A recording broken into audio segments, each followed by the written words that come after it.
The following podcast contains spoilers and adult language, and way too many people being set on fire.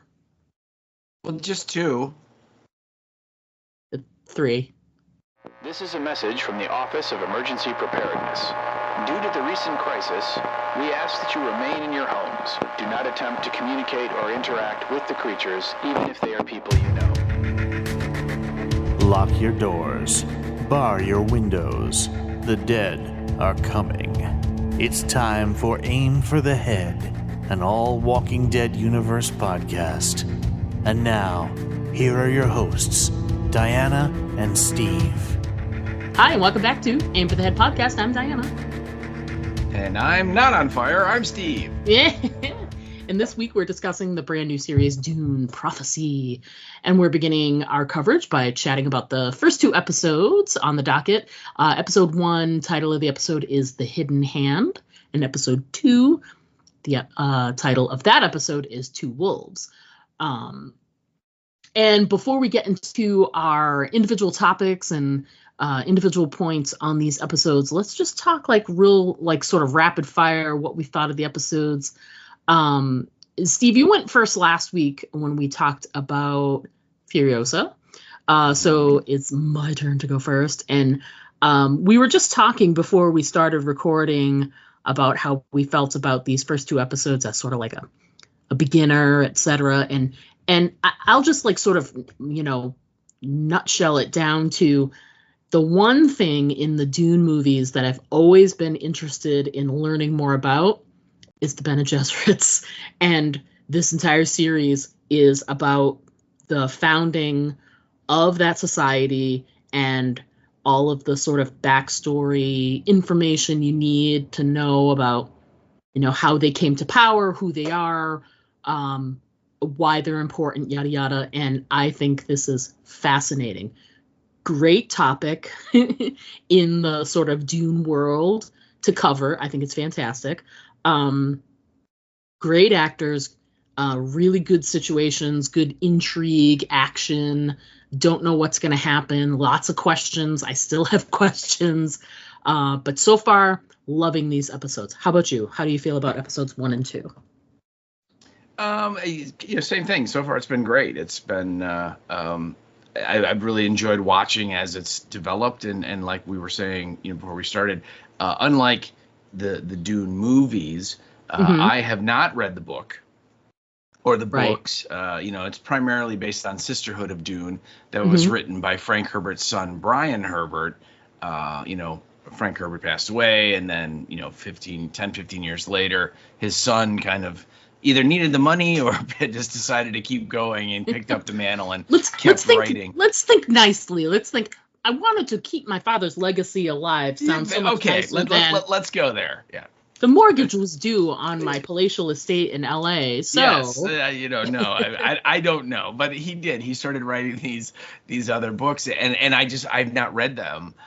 So unlike the Dune movies, I don't already have an idea of what the story is supposed to be, and so I'm just enjoying it and watching it unfold just like everybody else, and like you said, seeing where it's going and watching the intrigue and not really knowing, when they introduce a character, it's like, oh, well, I know that, that's right. Gurney Halleck, or that's Duncan Idaho, of course, or whatever. Now people come in and I'm like, ooh, who's that? Oh, they're dead. I mean, so right. It's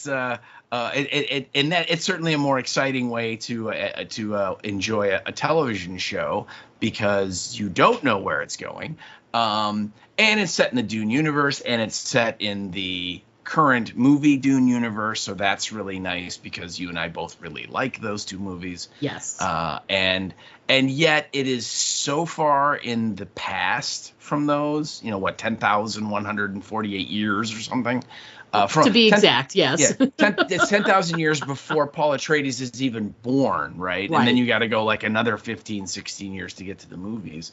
But anyway, it's so far back there that they can pretty much do whatever they want, and they're not really going to mess with the films and Right. and the canon that's been established in the movies. It's not, I mean, it's just not going to happen. So and they kind of teased, I think, the Dune fans, because in the very first episode, they talk about the Harkonnens, and they talk about the Atreides, and we see a worm, and they talk a little bit about Arrakis, but Right. it's not on Arrakis. It's not like the movies. It's like in the universe of the movies. So Right. so yes, so far I'm really enjoying it, and I like the obviously it's a Max show, so they spent a lot of money, so it looks great, and the production values are super high, and the people that are running the show and writing the show and they're directing the show are all people that have done lots of stuff on TV and film already, so it's not like this is my first time, so they're they're experienced people that know what they're doing. And like we were talking beforehand, like I said, Emily Watson and Olivia Williams, I signed me up to watch them act every day and twice on Sunday, because they're really good. Yeah, you can't get any better than that, really. So, yeah. Pretty awesome. All right. Well, before we get into our points again, just to remind people, when we do a double episode like this, usually what we like to do is follow our same format where we'll go through description of the episode and then our points, and then we'll do the description of episode 2 and then our points from there. So, Steve, why don't you let us know some details about episode 1 there? All right. Well, episode 1 of Dune Prophecy, as you said, is entitled The Hidden Hand, and the episode description we have is as follows. On Wallach 9, young Valia Harkonnen promises Mother Superior Rakella that she'll protect the sisterhood by putting one of their own on the Imperial throne. 30 years later, Valia faces a threat to her long-awaited plan. And that is the description of episode 1. Interesting. All right. Let's talk writers and director for the episode. These are names I don't know. So I like that. I love that these are all like, since we're covering a new series, these aren't like Walking Dead universe names that we're used to seeing over and over. Right. So it's nice to change it up and get some new artists and some new art to sort of discuss. So yeah. Right. Yeah, we're not going to be saying the director is Greg Nicotero, Although, wouldn't that be great? I mean, he would probably do a really good job. I'm just going to say. But yeah, the writer for episode 1 is a gal named Diane, and I hope I get this right. It's Ademo John, Ademo John, I think. And Diane, if I've mispronounced it, I apologize. It's interesting if you read about her. She was the showrunner when they went into production, and then just like last week or something, she announced that she's stepping down as the showrunner, and she's just still going to be involved creatively, but she's not, the main person anymore. So that I thought was kind of interesting. And her credits, she has written a bunch of things already, a bunch of TV mostly. She did The Haunting of Bly Manor. She wrote for the show Empire, if you remember that show. And she wrote for the originals. So again, definitely has got some experience in the industry. And I thought this first episode, there's a lot to this first episode. I mean, a lot of world building that has to happen. As familiar as we are with the Dune universe, there's a lot that they have to set up in this one. Yes, there is. And at the same time, keep it interesting and moving. And I think she did a pretty good job of that. So, kudos to her. And our director in the first episode is also a gal, and her name is Anna Forster. It's Foer, so I'm not quite sure again on the pronunciation. And again, this is someone who has she's a pro. She's done a lot of television work already. She's directed episodes for Criminal Minds. She directed several episodes of Unforgettable. She directed a couple episodes of the very, very successful show Outlander. which it's got this huge international following if you're familiar with the show Outlander.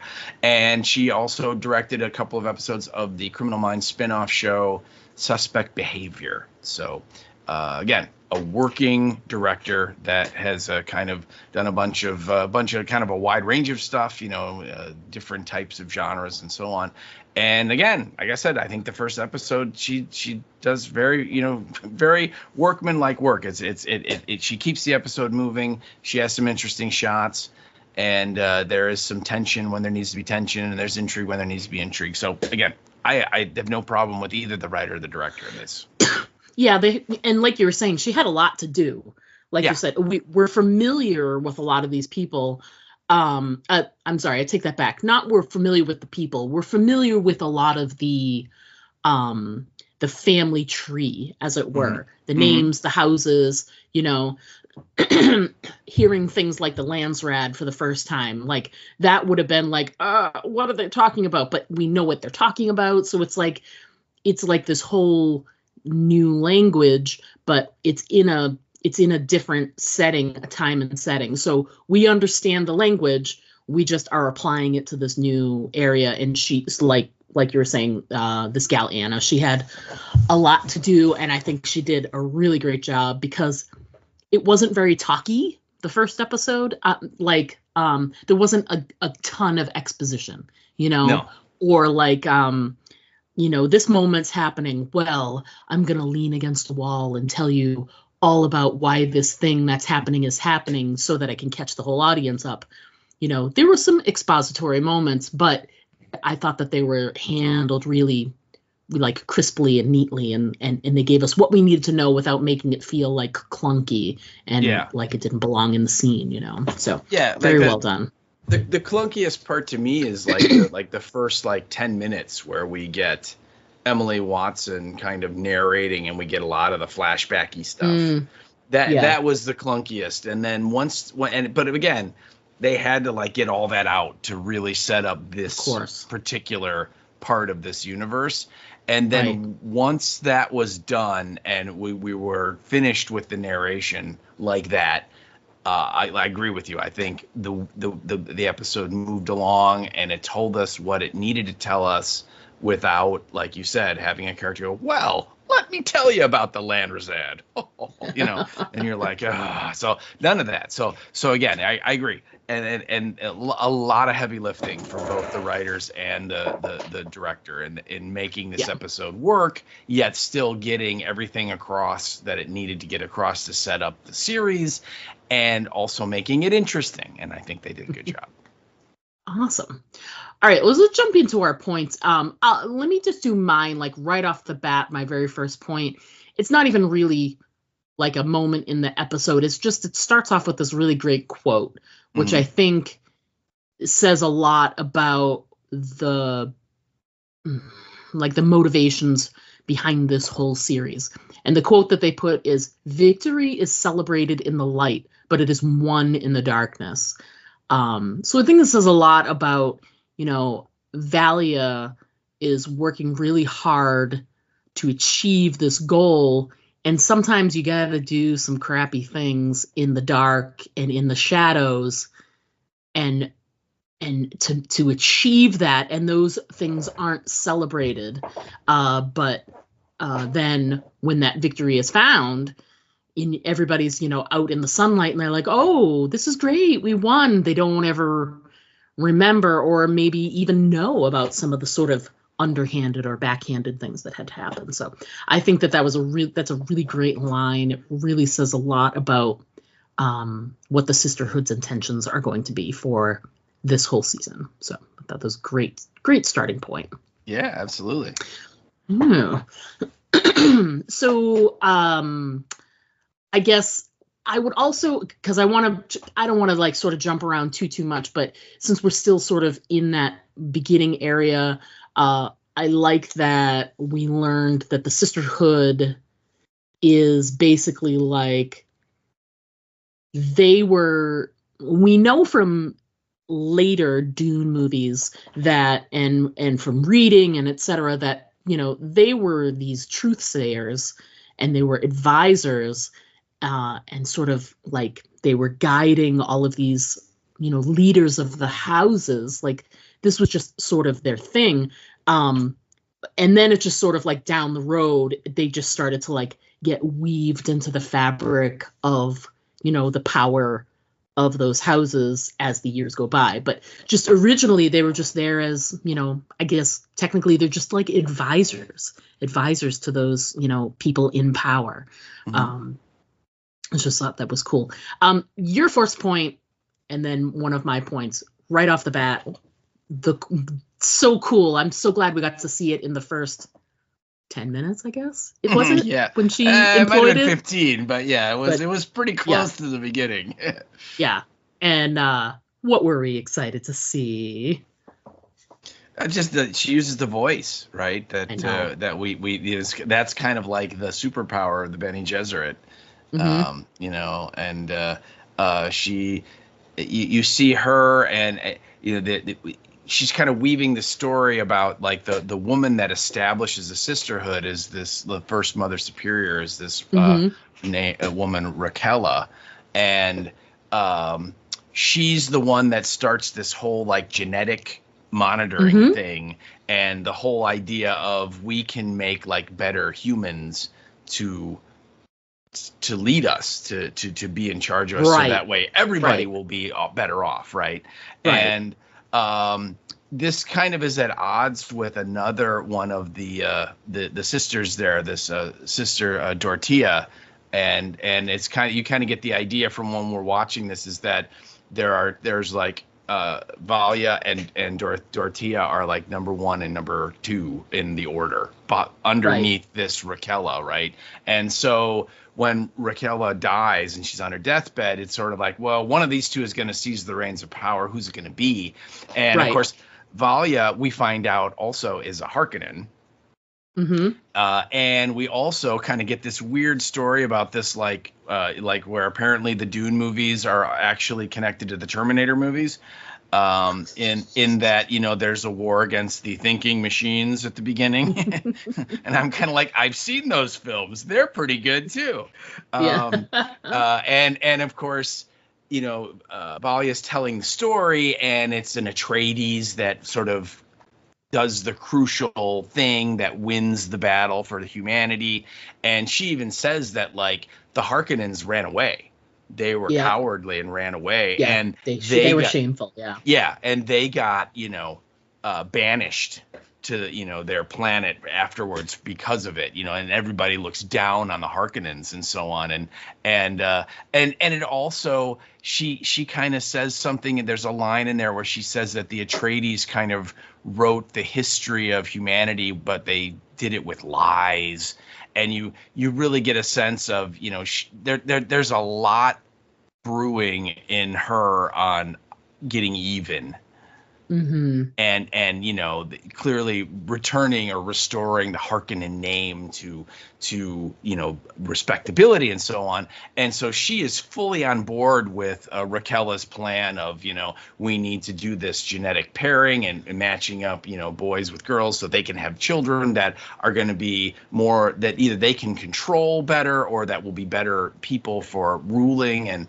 And Dorothea is not on board with that idea at all. No. Yeah, she is like, no, you know what? We are here to just guide and advise, and that's it. And then use their ability, their truth-saying ability to assist. When one of these heads of a household or the emperor or whoever is talking to someone, they can be listening and they can go, yeah, this guy's full of shit or whatever. And and so she's like, that idea is crazy. We're not going to do that. And so, of course, once the old lady kicks off, there's a power struggle. And it looks like Dorothea is going to win, that she's become the Mother Superior. And she's like going to destroy all the genetic material or records that have been accumulated so far. And, of course, Valia is, at first kind of like pleading with her to like, don't do this, and we need to protect ourselves, and the only way to do that is to put one of our own on the throne and all this stuff. And Dorothea's not having any of it, and so she's like, that's it, it's over. And then that's when Valia's like, yep, all right, I tried. And I love how when she uses the voice, what's the first thing she says? I don't remember. She says stop. Yeah. She says it loud, and it works. Oh yeah.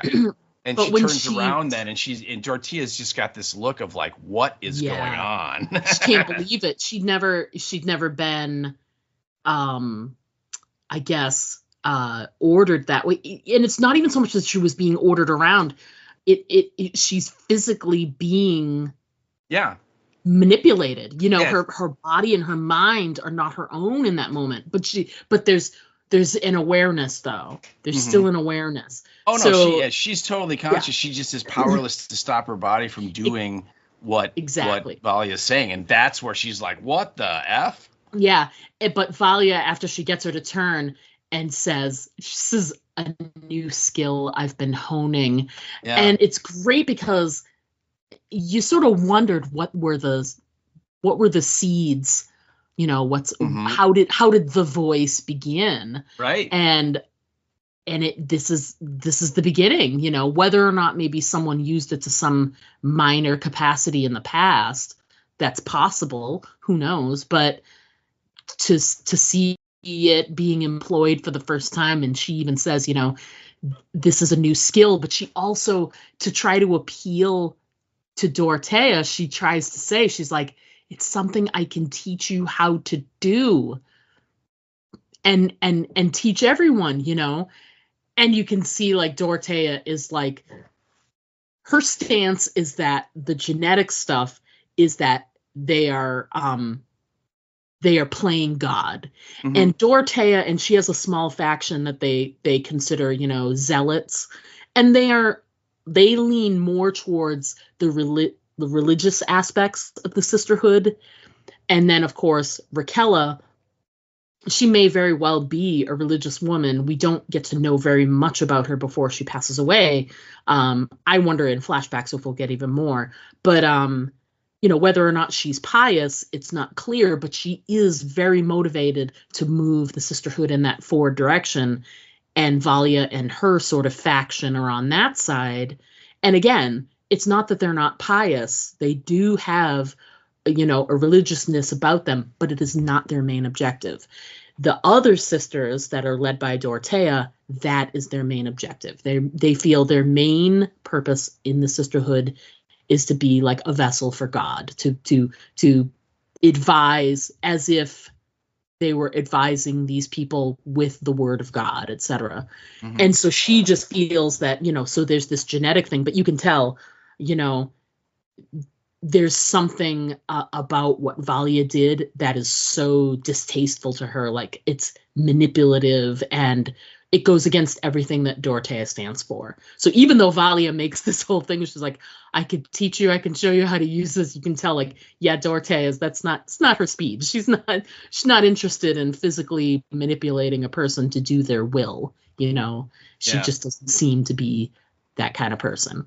But yeah, that as soon as she shouted, and I was like, yes, the voice. Well, what I loved is that she says stop, and then she turns around, and she has this look on her face, and that's when Valia's like, it's a new skill I've been honing, and she's like, I would have shown you, and then she adds, and now I will. Yeah. And I love that line because it's like, I was gonna show you, but now I'm gonna show you in like a different way. Yeah, and you're not going to like it, but no, and unfortunately, there's nothing I can do about that. Yeah, right. And she, she gives her like one last chance, and then Dorothea is again defiant to the end and says, like, I will never follow a Harkonnen. And that's kind of the like that you can tell with Valia that like you bring up her family, that's like an area to stay away from. Yeah. Because again, if this was a Star Wars movie, she immediately goes to the dark side there. And at that point, absolutely. and that's when she says, pull out your knife and plunge it into your throat, and boom, she's dead. Right. Yeah. How did you, as soon as she, I was interested because as soon as she started employing the voice, right, you wonder, because she says it's a new skill she's been honing. I'm like, well, how good at it is she? Right. You know? But when she says, you know, take out your knife, there's that half second where you're like, will it work? Is she going to do it? Will it work? Has she mastered it enough? And when Dorothea pulls out her knife, you're like, she could have still been taking it out to keep herself safe. Just because she pulls it out doesn't necessarily mean that it's because of the voice. But then she's like, and then plunge it into your neck. I'm like, this is gonna, yeah. The voice is all powerful. Voice works. Yeah. So I guess that helps seal the deal on which of the two of them will become the Mother Superior. Oh, yes, yeah. There's no power struggle anymore. Power struggle over, yeah. I loved the shot of we have the you know, Dorothea's, she's dead, and she's like at the top of these steps that lead down to this pool, and the blood from her throat wound is pouring down the steps to the water. And it was just a really well orchestrated and visualized shot, and we kind of get this slow dissolve from that to the same pool, but then it's now 30 years later. Yeah. And now Emily Watson is playing Valia, so young Valia is gone, and so on, and we're up to like present day, if you will. Yeah. And the show can begin, and yeah, it's an amazing beginning. Like I said, there's a lot of expo there at the beginning, a lot of stuff where it's like, you got to know this, you got to know this, you got to know this. And this is kind of who these people are, but we don't really know too much, but just enough. And then it gets into, you know, the Raquel dying and the power struggle, and we see the voice. So okay, now we know. For people that didn't figure it out, the sisterhood is going to become the Bene Gesserit at some point, and then the story can begin. And now we get into all kinds of palace intrigue and all that stuff that you and I really, really like. Yeah. And it does, like, we get a little bit of present day Valia first, but then we don't spend too much time there. And then we jump to the Imperial castle. Solus Secundus or whatever it's called. Yeah.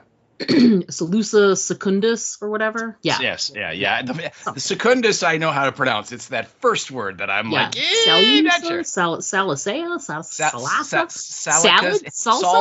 salsa. Second That's salsa. That's where they live. Yeah, second salsa. Yeah. Whew, thank goodness we got that right. So we meet the Imperial family right off the bat. We've got the Emperor, and you've got some really great some observations about the Emperor that we got right off the bat. Pretty quick. Oh, yeah.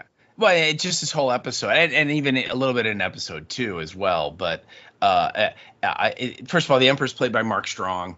Oh, fantastic. And if you're listening and you don't recognize the name Mark Strong, trust me, if you've ever seen a movie in the last 15, 20 years, you'll know who he is. Yeah, he's one of those guys you just like, people may not know his name, so you've got to look him up. And once you do, you're going to see all those all the credits and you'll be like, oh, he's done a million things. Right. Yeah. You know, like when we were talking earlier, you were like, first thing when I mentioned him, you're like, oh, I loved him in The Kingsman.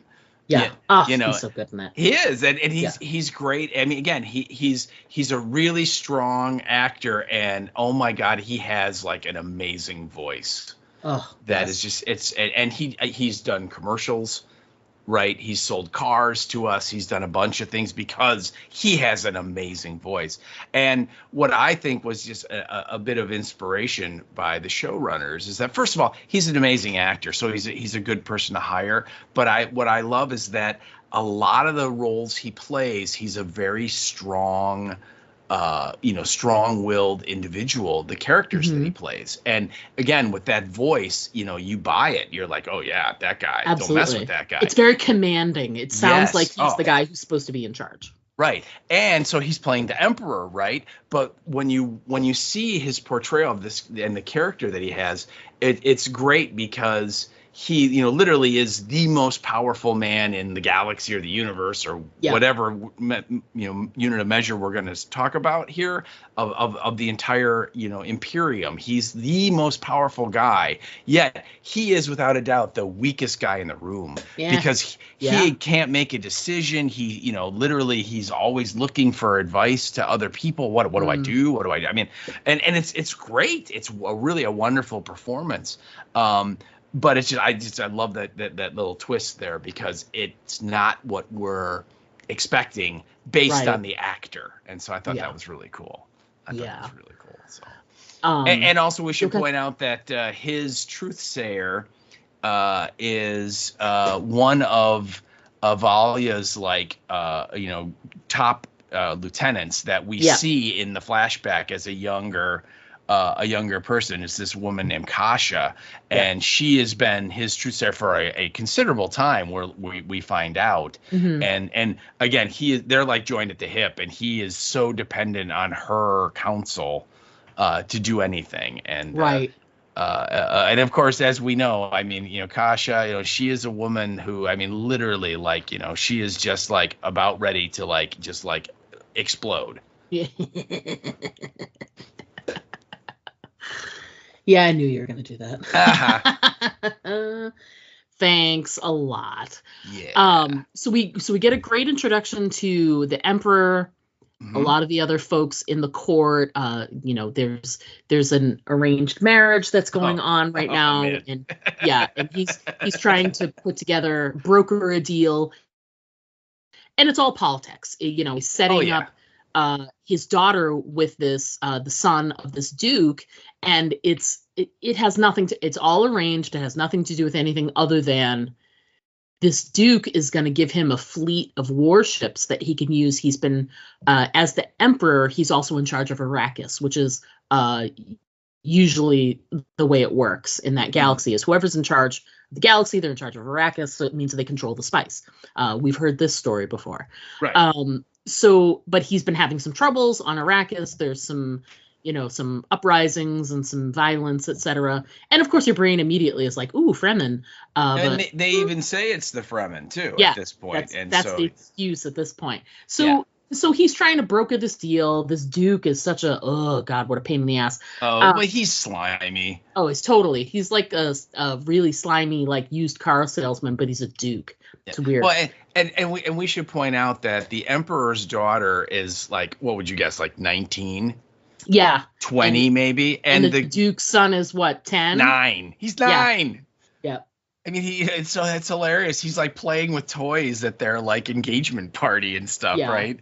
And I mean, and don't be weird, people. They literally have conversations about how they do the betrothal, the engagement party in this episode, but they've made it clear that the wedding itself will not happen for years. Oh, yeah. Yeah. So that's why, there's this whole conversation about the princess going to live with the sisters. She's going to be learning from the, the sisterhood and being taught there. And so she'll definitely have time because it's not like she'll get married anytime soon. She's got a few years before this little imp is ready to be a husband and stop playing with toys.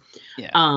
So it's like you said, it's a marriage that is helping everyone. The Duke whose son is getting married, it's going to raise their level of importance, and he even negotiates having a wing in the Imperial Palace for his people and stuff. Oh, it's so presumptuous. And he's slimy. It's unbelievable, but it's great, right? And then of course for the Emperor, he needs these fighters that this guy has to kind of put down this uprising in Arrakis and make sure the spice flows. And of course the Sisterhood, they have been brokering this arrangement. They want it to happen because they want to get the princess on the throne, and they have worked it out. Like you said, she is in a day or two from when this episode is starting, she's going to go to the Sisterhood school and be there for 10 years. Yep. And Valya's once we get her here, we can make her one of us. and we can totally, get her on our side so she'll do what we want to do. And the princess herself, she's like, I totally want to go to this school so they can teach me all this stuff about being a truthsayer so that I can come back and be a kick-ass leader and ruler. Right. And have that upper hand. So everybody's got like their own like little agenda for this event. Right. And later on, we find out in this episode that like the troubles on Arrakis, the Sisterhood is causing to make the Emperor weak. So he has to do this marriage. I mean, it's intrigue, palace intrigue at up. It's like turned up to 11. Yeah. Right. Every time you find out something, you're like, you have to look at it at face value because there's a layer underneath it, and the Sisterhood is like pulling the strings in some way with pretty much everything that's going on. So. Oh yeah, absolutely. And again, great. The actors are all really good, and so again, like we're talking about the Duke. What's his name? Ricchese, was that his name? Yeah. And again, he is a slime ball, but he's really good. I mean, he's a great the actor's performance. Great. He's great. He's doing a great job. So we meet all these palace people. They're in the midst of this really sort of emotionally trying time, and it's tense and it's strange. And then this dude shows up, and his name's Desmond Hart, and he was a fighter that was on Arrakis. A soldier, a soldier, and apparently there was some type of attack. We aren't told what it was, but basically he was presumed dead. And not only is he not dead, but he just shows up at the palace, which is very interesting. So. It's an amazing performance because I don't know about you, but like two sentences, after the first two lines that he delivered, I'm like, this guy's crazy. You know what I mean? It's just like clearly like.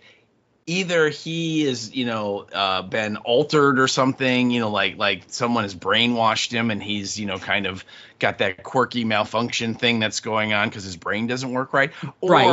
Or his experiences on Arrakis have just broken him and he's just crazy, right? Because he is. And it's a really weird performance, and he's always kind of like staring, and he's not really looking at people when he's talking to there's a lot of little intricate stuff in there that I really enjoyed it. I thought, again, I'm trying to get a feel of who he is, but I'm like, I don't know where he's going with this, but I'm really having fun with it. Yeah, and they even go so far as like physically, like how he, the way he's dressed, like his hair, the way he looks, he's kind of unkempt looking. And like you said, the staring thing, he's kind of like, they do a good job. You never feel like you're on even footing with him. You're not quite sure about anything with him. So he's a really, really interesting character. He is. And the thing is that he seems on the surface, like if people ask him questions, he answers directly. Right. And very truthfully, did you survive? Yes. Did you do this? Yes, I did. But again, it's all the other little quirks and things and the way he's answering it where you're like, okay, are you telling the truth? I have questions here. and like when he first comes in, Kasha's there and she does her little, touch her pinky and her thumb together and go into truthsayer mode, right? And she listens to what he says, and then she turns to the Emperor and he goes, he's telling the truth, or at least he believes to be the truth. Yeah, the truth is he knows it or whatever. So it's really interesting. Yeah. Oh yeah, bizarre character, and you're right. He's wearing like this like brown, like almost like desert uniform. Yeah. Right. So he completely stands out from everybody else in this palace because they're all wearing more, conventional colors and stuff. And so when he walks around, you're like, oh, yeah, there's the crazy Dune guy, Yeah. So. Yeah. And everybody's, even the people who are soldiers, like the guards and the soldiers there are much more, they're wearing these dark colors. Yeah. And he's literally wearing he looks like a physical representation of Arrakis. Really? He looks like I mean, it's all probably camouflage for the sand. He is the color of sand. So. He's the color of sand. And also he has all these scars on his face. Right. So, and I think doesn't the Emperor say he's done 12 tours in Arrakis? Yeah. And so Yeah. he's clearly been there a long time and has been fighting the Fremen for, years. Like, just for United States purposes, and like in Vietnam, a tour was a year. So Right. if we're going to equate that out, that means he's been there for 12 years. That's a long time. Yeah, just doing what he's told, Yeah, that's yeah. a lot. You should go ahead. You made comment about the first few lines he says. Read those off. You included those in your notes. Well, yeah, and actually, after the betrothal ceremony where they cram the fruit into each other's mouths, yeah, it was weird. The Emperor is like out by himself, like on the balcony or something, and Desmond Hart comes in, and they start like having this heart-to-heart conversation, no pun intended. And Kasha at this point has left because she's had this weird dream with the princess, and so she like goes back to see Valia on Wallach 9. It like bothered her that much, so she's gone. So it's just the Emperor, and the Emperor's kind of well, at this point, like Desmond Hart tells him that the attack on Arrakis was not by the Fremen, it was by insurgents within the Imperium. And, basically saying, you have bigger problems than just Arrakis. Yeah. That there are people that are supposedly loyal to you that are clearly, planning rebellion, and, you got to get your house in order. And, of course, the Emperor is, again, super wishy-washy, and he, he's like, I don't like this marriage. It doesn't feel right to me. And of course, Desmond Hart's like, well, don't do it, and he's like, I can't. You're the most powerful man in the universe. Why are you doing this? And he's like, I can't. I need the fighters. I got to do all this stuff. And then Desmond Hart starts talking about when his regiment got wiped out and the Harvester was destroyed and all this stuff, and he says something like, I shouldn't be here. The attack that happened should have killed me, and the fear I felt staring down into that abyss. And then he goes, what I prayed for then? And the Emperor's like, no, what? And he goes, the strength to feel nothing. And then he talks about, he comes out of the sand and he takes his first breath, and it's almost like he was reborn, and the fear was gone. And it brought to mind for me the whole Bene Gesserit mantra about fear is the mind killer. Right. This whole idea of you need to calm your system and let the fear flow. If you're afraid, you let the fear flow out of you, and then once the fear is gone, there's just you, and now you're calm. And again, whether it's going to come back to that or not, I don't know. But it was a really cool moment. And then of course later on in the episode, the Emperor finds this like little like, I don't know, like a memory stick or something. I don't know what you call it. Yeah, it was some kind of like and it's unclear. Like, was that like something that was sent to him to just view it? Like, did he just randomly get sent it then? Yeah, again, or did he go to look in the archives? Was there some kind of video archive of that attack? Or did Desmond Hart like leave it there? I mean, there's so many, like, how did he get that? But it's literally like surveillance footage from like a drone of this attack that Desmond Hart was in, and you see the sand, the sand crawler, and it's on fire, and there's like all these bodies on the sand, and of course the Emperor keeps kind of zooming in and getting closer and closer, and there's Desmond Hart, and he's there, and he's like, it's like a hologram, right? And you see 4 thumpers all working in unison, and this like massive worm is closing in on his position. And I mean, literally it like comes up out of the sand, opens his mouth, and just eats him. Yep. Just boo. And so again, when you see that, and even the Emperor's like, what the fuck, and because that guy should be dead. Of course. And so now it's like, well, I know you made a note of this in there too, one of your points, and that is, okay, is this like the real Desmond Hart or what? Because that guy should be dead. Yeah, it's interesting too. Like, I my first thought was like, is he an impersonator? I'm not sure with some more details we got in episode 2, but I'm also like, I think that like when he did originally tell the story in the throne room, and Kasha does the whole like you know, it's a true story. He's telling and the truth. He believes he's telling the truth. It's clear that it's some kind of rehearsed story, and there's some truth to it. Mm-hmm. But I don't know, and I'm not sure. But the part about him being eaten, I've got some points in part 2 that I really want to jump to now, but I can't. But we'll get there. But I don't know. At first, it's interesting because we're doing the part 1 and then the part 2.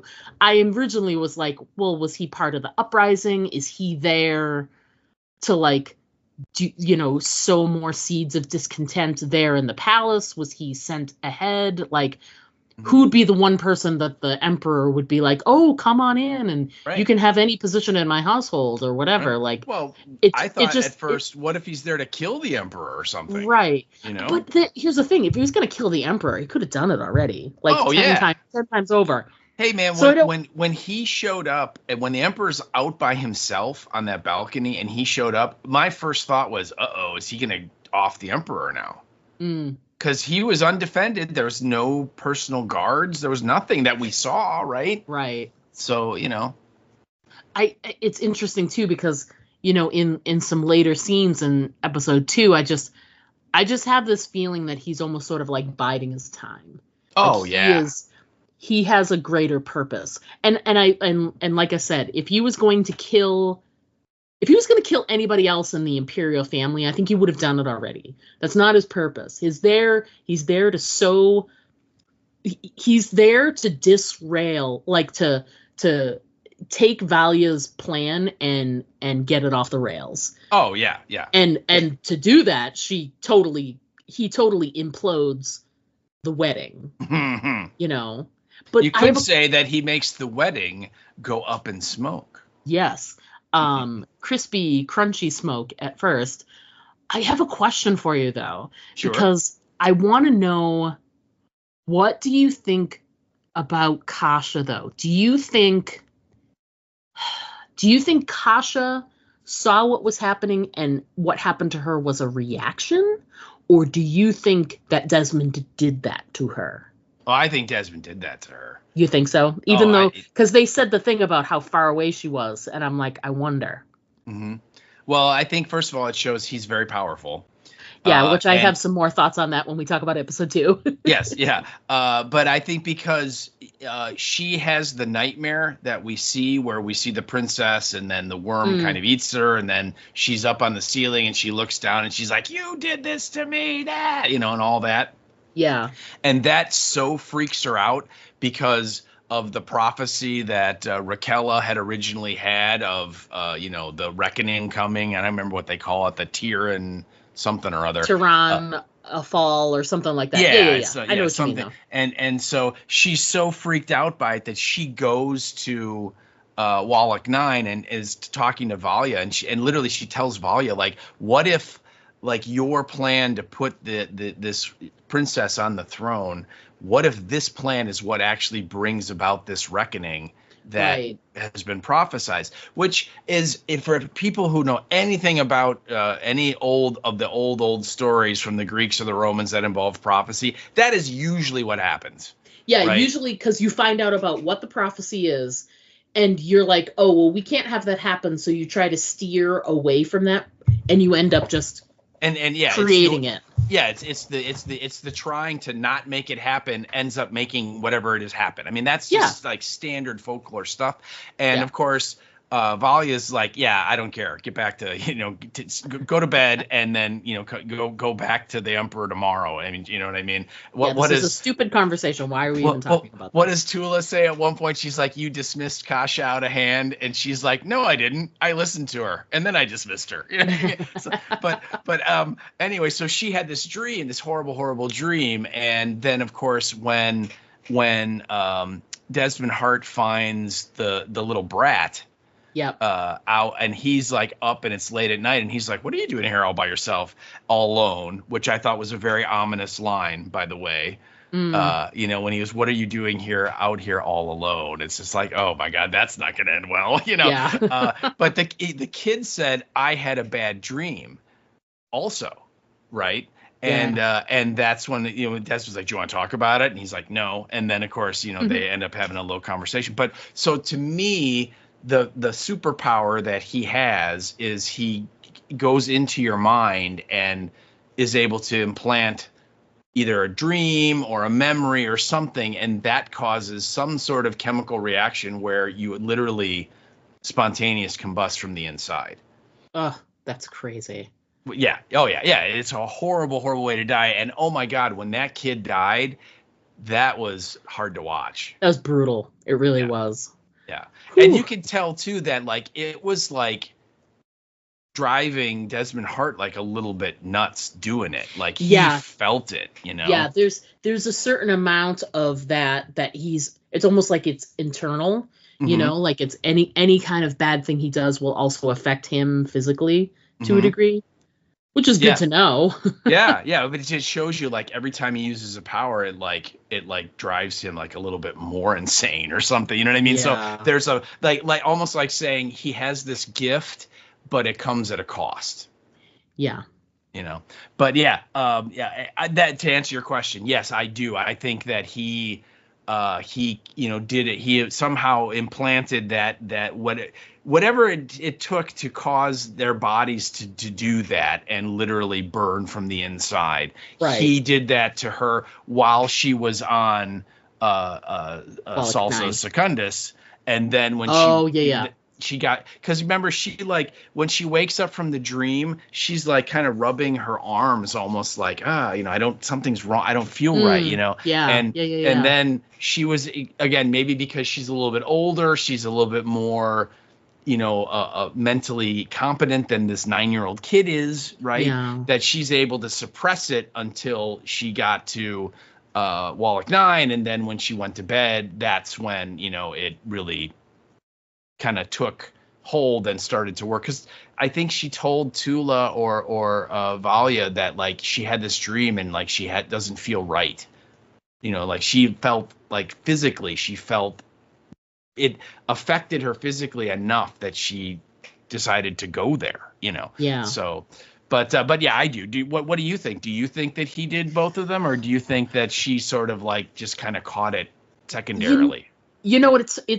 I was sort of on the fence with either way. I really felt like he did, because it's just too easy for that to have happened. And they made it seem as though they happened at the same time. Yes. But I was skeptical because someone said something about the distance.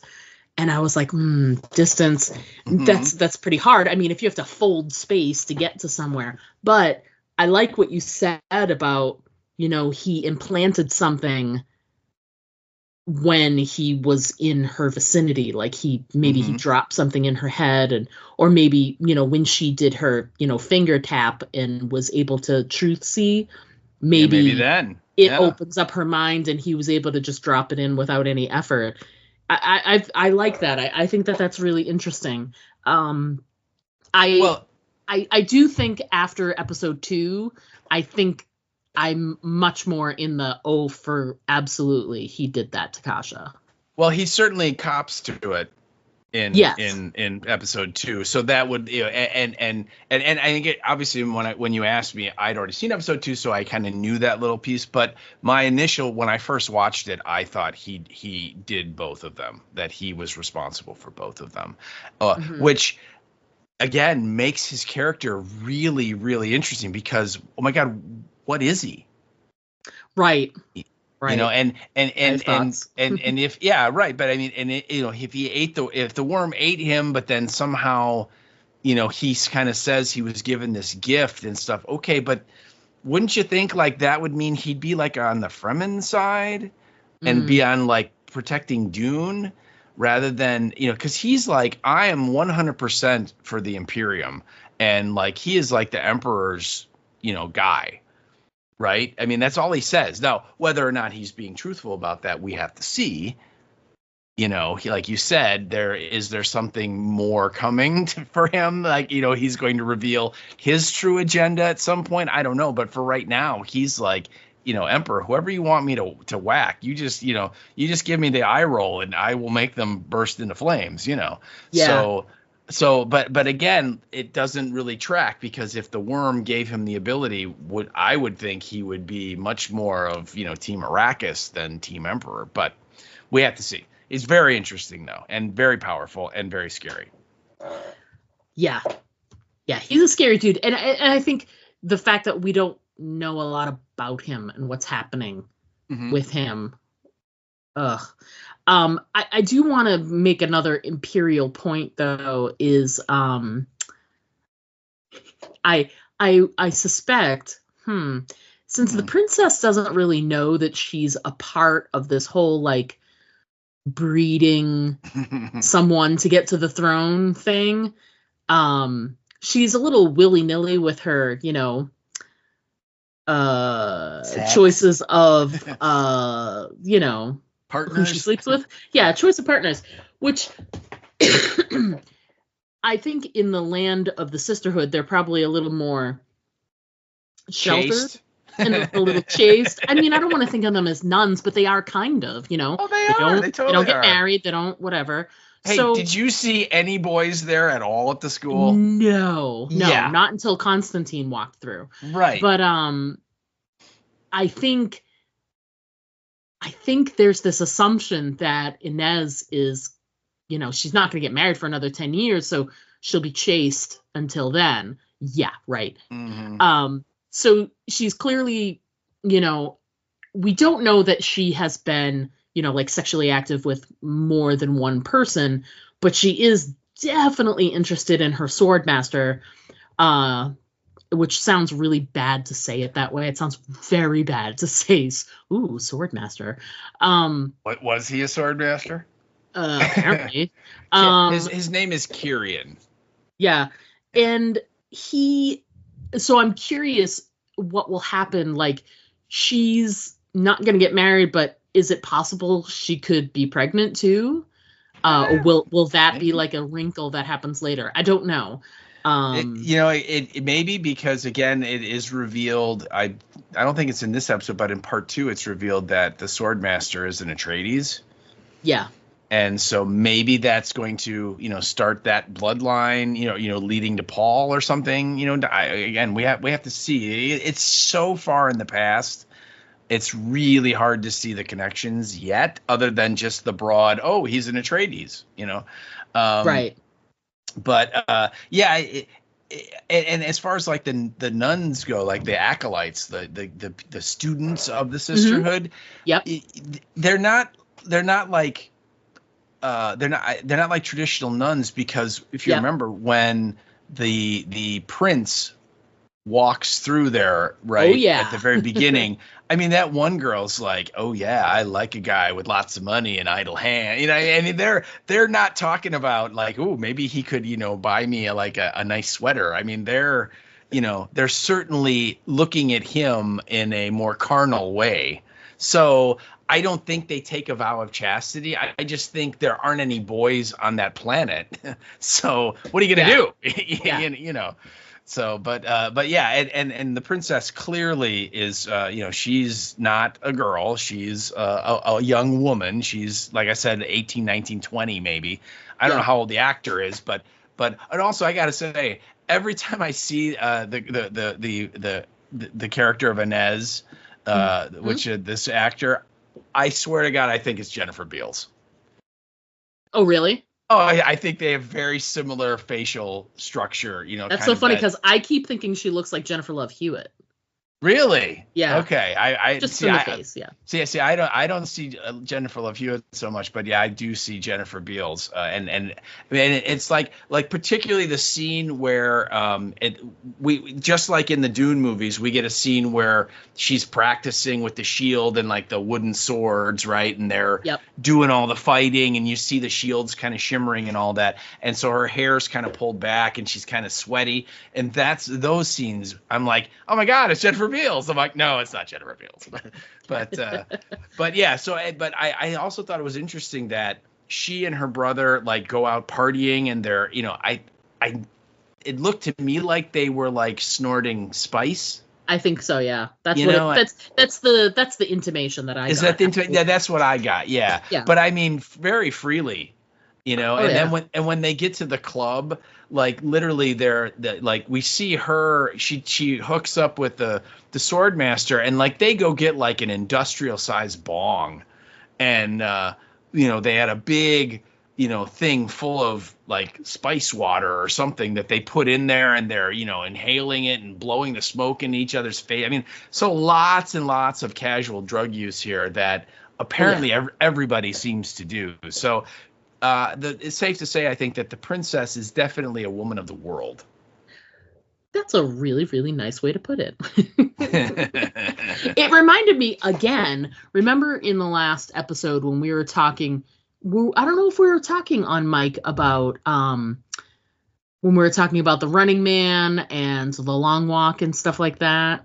No, I think that was at dinner the other night. Oh, yeah. Well, we were talking a little bit about if you've never read Stephen King's original The Running Man, which bears like maybe 3% of that is turned into the movie. Not even that much, I don't think. I mean, basically, it's a game show. Yeah. That's about it. The movie is based on a title by Stephen King. Yeah, that's about it. But in the book, there's a lot more to it, and there's a lot of things, and we were talking about this at dinner, about how there's some differences between the rich and the poor. And one of the things that I always think is funny is that the rich are just like, they use drugs, like, openly. It sounds in the Running Man like it's just a version of like probably pot, and they just call it dope, like they get doped up. Mm-hmm. So this to me is kind of similar. Here are these young, privileged kids, and they've got access to so many things. And one of the things they have access to is spice, which is a commodity, but they're able to, it looks like a lot of people are doing at least like some version of drugs, and whether or not it's allspice that's in the, in that club. And I think, and again, it's hard. I get them mixed up between episode 1, episode 2. But at one point, Desmond Hart does point out to the Emperor that, hey, a lot of people in the Imperium are wondering why is it that the houses, the royal houses, they're the only ones that get access to the spice. Yeah, that's true. It's a real kind of interesting look at kind of the recreational life of these people, which in the Dune movies you never see. I mean, they're on Caladan, and then they're on Arrakis, and there's no time to go to the club, Right, so. Exactly. Yeah. But again, really interesting, and it's good to know that the music survives in the Dune universe. So 10,000 years from now, folks, you'll still be able to get it on in the club, in the club. In the club. That's right. So So you've got like one little line there kind of jumped over that I want to make sure we hit your number 4 there. Oh yeah. Well, and again, a lot of this first episode, they're kind of jumping back and forth between what's going on in the Imperial Palace and then what's going on back on Wallach 9, where the Sisterhood is. And we meet a bunch of these acolytes, these sort of like, sisters in training. And because the princess is going to be there soon and like amongst them, right? And we see like her bunk and where she's going to sleep. And of course, we're getting to find out who some of these other people, sisters are. And we're also kind of getting a little glimpse into what they do at school, right? Because there's the scene where they bring in all these like prisoners from a prison, and it's so they can practice their truth saying. And, each one gets a prisoner assigned to them, and they have to go up and like look at them and talk to them and listen to them and then report they're telling the truth, they're lying, or they're, they're telling the truth, but there's lies underneath it or whatever it is. And we meet several of these girls. We meet Sister Theodosia, Yes. Who is pretty freaking cool. Yes. We meet Sister Jen, who is I thought she was one of the more interesting ones because she has this like she giveth no forks. Yeah, and I think what I liked a lot about Jen was I think she set up in episode 1 for you to feel a certain way about her, and then that leads to some surprise in episode 2. So, yeah. And then we also meet Sister Lila, who is kind of like the little dormouse. Like she seems to be a little younger than these other girls, and we find out she was been living at the sisterhood her whole life. Like they brought her in when she was just a wee child and have raised her, and so she's a little bit more unsure of herself, but as we find out, she's like a natural at doing this and stuff. And at one point she is talking to Jen, because again they sleep in like a dormitory setup where like all the beds are like right next to each other, so very little privacy and so on, and she's talking to Jen, and she's talking about how Jen told this fantastic story of like how she got there. And she says that like her parents sold her into a sex trade to this sleazy guy when she was like 8, and then she eventually killed him, and then she went and found her parents and killed them and like slit their throats, and then she just laughs kind of like, I'm just messing with you, and it's all about can you tell when someone's telling the truth or not, is why I think she was doing it. But you get the sense that she's like, she's lived whatever her previous life was. She's got some life experience. Yes. And she obviously knows who her parents are and so on. But Lila's like, look, I know nothing about my parents. I was brought here as an orphan or as a small child. And it's possible that the sisterhood knows, but even if they do, they never tell you. So, I'm kind of lost. And Jen kind of looks at her, and you're right, the way she says this line, I think, is to make us think she's kind of this uncaring, kind of cold, like, you better grow up, kid, or the world's gonna swallow you up kind of thing. And she goes, don't worry, doe eyes, one way or another our past always finds us. And I thought that was a cool line, particularly when you remember that Valia is a Harkonnen. Yes. So yes, yeah, and of course, as we see in episode 2, Lila's past is definitely going to reach up and literally take a bite out of her. So so yeah. I guess we did a good job of kind of making it through. Is there anything else about episode 1 that you want to make sure we talk a little bit about before we jump into episode 2? No, I think we did. There's a lot of stuff there. I mean, we did not really do it. We did not do the point by point recap of the episode plot wise. And it for good reason, because we could go and go just on episode 1. And so many tangents, because there's so many little things that will remind you and me of the Dune movies, or the original stories and all that.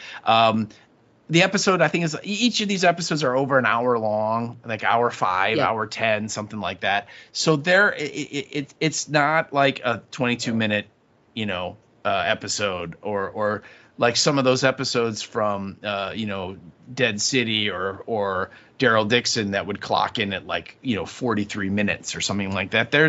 It's a little bit more, and there's a lot there in this first episode. So I highly recommend you watch it with the closed captioning on. Oh yeah. Just because there's a lot of British or Australian, or I'm not sure what kind of accents going on, and it's easier to understand what they're saying.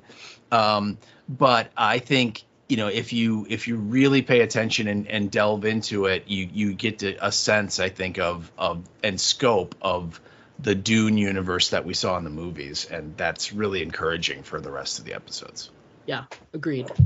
Absolutely agreed. All right, so moving on to episode number 2. Moving right along.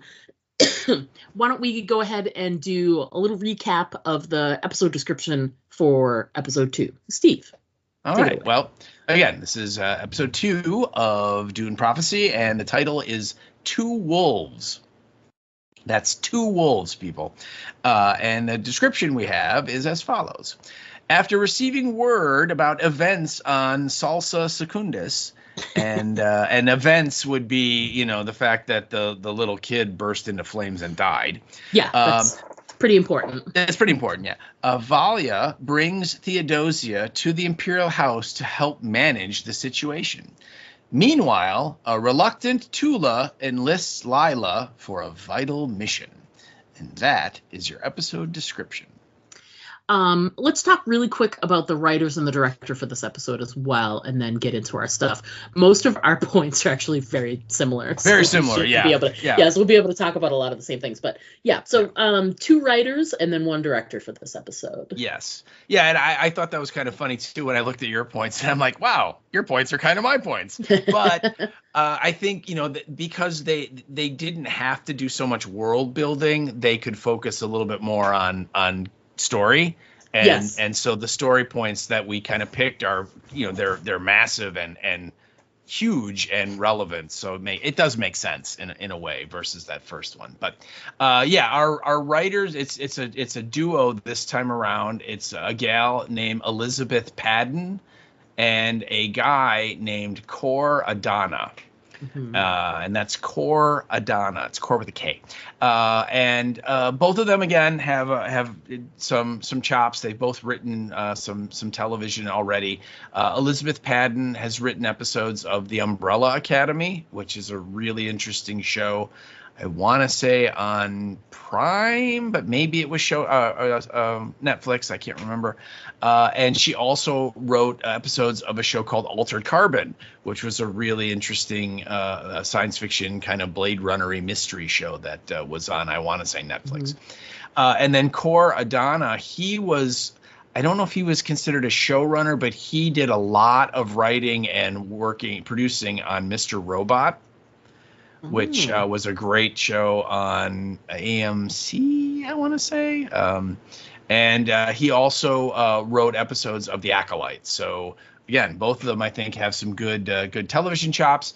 And then our director is a guy named John Cameron. And, again, a veteran director. He's directed episodes of the show Severance, as well as several episodes, I believe, in multiple seasons of Fargo. So, again, these are not first timers. These are not, this is, I just got out of school and I'm going to make my mark. I mean, these people are professionals and they've been doing it for, several years at the minimum. Mm-hmm. So, yes. So that's your writers and your director. Fantastic. Let's see. Where should we start? Let's start with Lila. It's not looking good for Lila. It's really not. No, it's not. I mean, when they're talking about before you even see the ceremony that they get Lila to participate in, would that be the agony? About it. They hear about it, and they call it the agony. And I don't know about, like certain words maybe have different meanings in a different world, or in a science fiction universe. But I don't know about you, but I think agony really translates to me as, agony. So I'm not sure that Lila's going to enjoy her time no matter what they do, no matter how they talk to her. Now, we don't even know what this is. They're just like, oh, she's not ready for the, she's just started training for the agony. She's not, and I'm like, God, how do you train for the agony? Do they just go, oh, we're just going to give you a little bit of irritation. Irritation will get you ready for the agony. Yeah. When Valia brings it up to Tula is like, are you, that'll kill her. I mean, she's just like, no. And we kind of get the sense that like Lila is kind of like Tula's like, pet project, right? Mm-hmm. Like she really believes in her, that she's got a lot of ability, and she's really kind of like grooming her and helping her. And we find out she kind of raised her when she was younger. And so there's kind of maybe a little bit of motherly attachment there too. And so when this idea of, we'll just put her through the agony, she's like, no. And of course, Valia gets her way because Valia is Valia. And so, yeah, and you're right. As soon as the way they were talking about it and arguing, I was kind of like, oh, Lila, don't do the agony. Yeah. Don't. It's just not going to end. I mean, how do you put a positive spin on a ceremony that's called the agony? I know. They're trying their best, like, oh, it's helpful and it'll help us get to the, it's all very helpful. Oh, like, it is great. Yes. Are you gonna go through the agony? No. Young little Lila, and of course, like everything leading up until this moment, what we get in episode 1, like you just said, that quote you just used, Jen calling her doe eyes, and she's kind of looked upon as she's weaker than the rest. Physically, she's smaller than the rest of the girls. She's very talented, though, according to Tula and Valia. Yeah. But she's just, she just physically doesn't have that sort of commanding presence.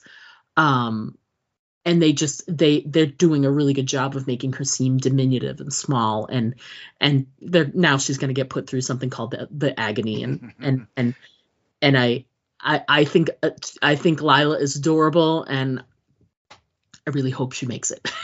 Right. Well, and you also, in that exchange between Valia and Tula about Lila and making her go through this ceremony, you really get a glimpse into, I mean, I like to consider myself to having a cold and dead heart, but oh my God, Valia, I mean, she's like borderline Carol here, in that she has no empathy at all. And when Tula's like saying, look, she won't make it, she won't survive, it's too much for her, she's not ready, and all Valia says is, well, you just have to talk her through it. You want her to live, you be there to help her. I mean, that's all the concern you get, And so I think it's real interesting that we're kind of learning really early. We're only like in, the first 10 minutes of episode 2, and it's pretty safe to say that Valia has an agenda, and she really doesn't care who is going to have to get hurt for it to be, fulfilled. Yeah, they've definitely also doing a good job of, like, Tula is the more compassionate sister, and Valia is the much more driven. And we know now she's driven by revenge. Oh God. Yeah. And she just wants to win. She wants to win. She want, like to her, like having Raquela's vision of having a sister on the throne to protect them. That's the end all be all, because again, there's this weird reckoning thing that's coming, right? And that's the only thing that's going to save them, as far as she's concerned. And so literally, it's just like Alien. Everything else is secondary. The crew's expendable. Yeah. Right? Everybody else. And if what Lila can do can help lead to something that may help insulate them further, and she dies in the process, like, Lila is more than okay with that. And Tula, you can tell, has problems with that. Oh, yeah. Valia's like, you know what, if she dies doing this for us, well, you know what, she was a good soldier, and it's a sacrifice, right? Exactly. Which is really interesting, because Desmond, when he's talking to the little kid right before he fries him, the kid's like, you're a soldier, right? And he's like, and he's like, what are you doing here? There's no war here. And Desmond's like, oh, there's a war. It's you can't see it. It's hidden. And then he goes, and every war requires sacrifice, and that's why your sacrifice is really important. And then the kid's like, and it's hard to watch. It's like, oh, I feel itchy and hot all of a sudden. Oh my goodness, But anyway, very similar idea to what Valia has, and that is, hey, you know what, you can't make an omelet without breaking a few eggs, and I'm sorry, you're just gonna have to give for the cause. So very interesting that we have these two people that kind of have the same mindset and like the same willingness to sacrifice, as many of the pieces on the chessboard as you have to win. Indeed. Um, sorry, I was distracted. My wife popped her head in the room. Okay. Um, so speaking of, all of this, like the power and the struggle, there was this great quote that I loved that was, we're all just pieces on the board in the game of power and spice. And I think that that's interesting how they're like, we're fighting for these two things, power and spice, but the spice gives you power. And if you have the power, you get the spice. They go together, but they're still kind of a separate entity. So I just thought that was an interesting quote. It's a great quote, and also the person that is giving this quote, you kind of get the sense it's almost like, why try? Like it's like the futility of it all, right? Where they're basically arguing it doesn't matter. We're all just pawns. We're all just little pieces on this game of power and spice, and the people that are making the moves don't care about us at all. And very, very telling. Very telling. Yeah. Let's jump into some of your stuff too, because you've got that great quote at the beginning there. I love that. Yeah. So the Emperor, of course, the kid's dead, and as you'd imagine, his father, the Duke, not too happy, right? And he's properly upset that his son, was burned alive randomly inside the castle with no fire around him. By the way. No. Yeah. Oh yeah. Exactly. And of course, he is accusing the Emperor of either ordering it or causing it, because he's accusing the Emperor of, you didn't really want this union, and blah blah blah and all this, and almost to the point where he's like threatening. He had those warships he was going to give to the Emperor are like in orbit around the planet at this point, right? And they're like, what's to stop me from just using them on you? And all that, and so the Emperor's like, we got to find out what's going on, and so they talk to Desmond Hart, and I mean, again, it's great because he's like, did you kill the boy? And he's like, and he's like, the Emperor's like, what do you just admitted it? What are you, an idiot? Yeah. I thought that was hilarious. And you made a point when we were talking about episode 1 that he's very direct, and this is definitely one of those moments of like, yeah, absolutely. Like, did you kill the boy? And he's like, I did. Yes. And then of course, he's like, why? And he's like, because that's what you said. And the Emperor's like, oh no, I did not say I wanted the kid to die. I was speaking as a personal thing, not an emperor. Coming up with all these sort of no. Yeah, I was trying to say, like, I was saying I hate the marriage, not the boy. I didn't say anything about the boy. And so anyway, it ends up after literally the guy confesses, so the Emperor has him arrested. Yeah. And they put him in like the floating repulsor cell thing, which interesting side note, how do you think you go to the bathroom when you're in one of those? I don't know, but remember when I said that thing when we're talking about episode 1 where it seems like Desmond's just sort of like biding his time? He seems very calm for someone who's being put into custody. And it looks like the version of custody that they have him in is something that's supposed to be bothersome. I mean, you're basically just floating in the air. Yeah, in the dark. But he just seems very unbothered by all of it. Oh, yeah. When they come in to arrest him, he like holds his hands out to be cuffed. I mean, he's just like, okay, whatever you want. I'm here to serve you. And so, of course, we'll get to one of your points in that eventually the Duke finds out that they have a guy in custody for the killing. Yeah. Which, we'll get there. Yep. Oh, Shannon. Shannon. And so he's, basically demanding, I want my son's killer. And the Emperor is like considering giving Desmond Hart to him because the Emperor still needs those ships to settle things on Arrakis. He sure is. And he basically tells his wife at one point, if I don't, fix things on Arrakis, the Lannistard's going to feed me to the worms, right? If the spice doesn't flow, I'm not going to be the Emperor, Right. And so he's like ready to do it. And of course, the Empress, who we get the sense before Kasha showed up and became his sort of sounding board for stuff, we get the sense she did that it was her counsel that he sought, Yeah, that's possible. Yeah, and so he, he's like, we're gonna give Desmond Hart, and she's like, well, let's not be too hasty here. And he's like, what do you mean? And she goes, all I'm saying is, let's not rush to execute our friends to please our enemies. And I thought Right. that was again a wonderful kind of palace intrigue line, right? Oh yeah.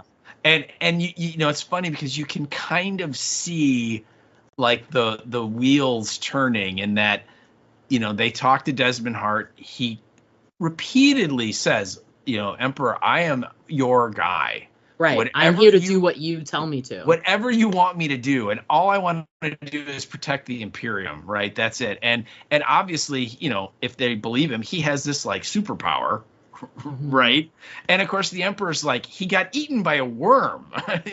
You know, so it's like, how is he even here? So maybe he does have this superpower, you know? Right. And so literally it's great because Mark Strong, the way he plays it, where he's sort of like, well, we have to arrest you because you're a murderer, but you like do whatever I tell you to do. And that would be a really cool thing to like be able to You're a very use loyal against, murderer. yeah, to use against people I don't like. And you know what? We're not going to arrest you. Yeah, I mean, it's really fun to see that transition of how he goes from, you know, in the floating, you know, cell or whatever you call it, to like literally replacing the sisterhood at the end, right? I mean, it's wonderful, and I think a lot of it is driven by the Empress. I think she's the one that's convincing the Emperor that no, this guy, whatever his motivations truly are, we can use him for our own ends. And I think it's interesting.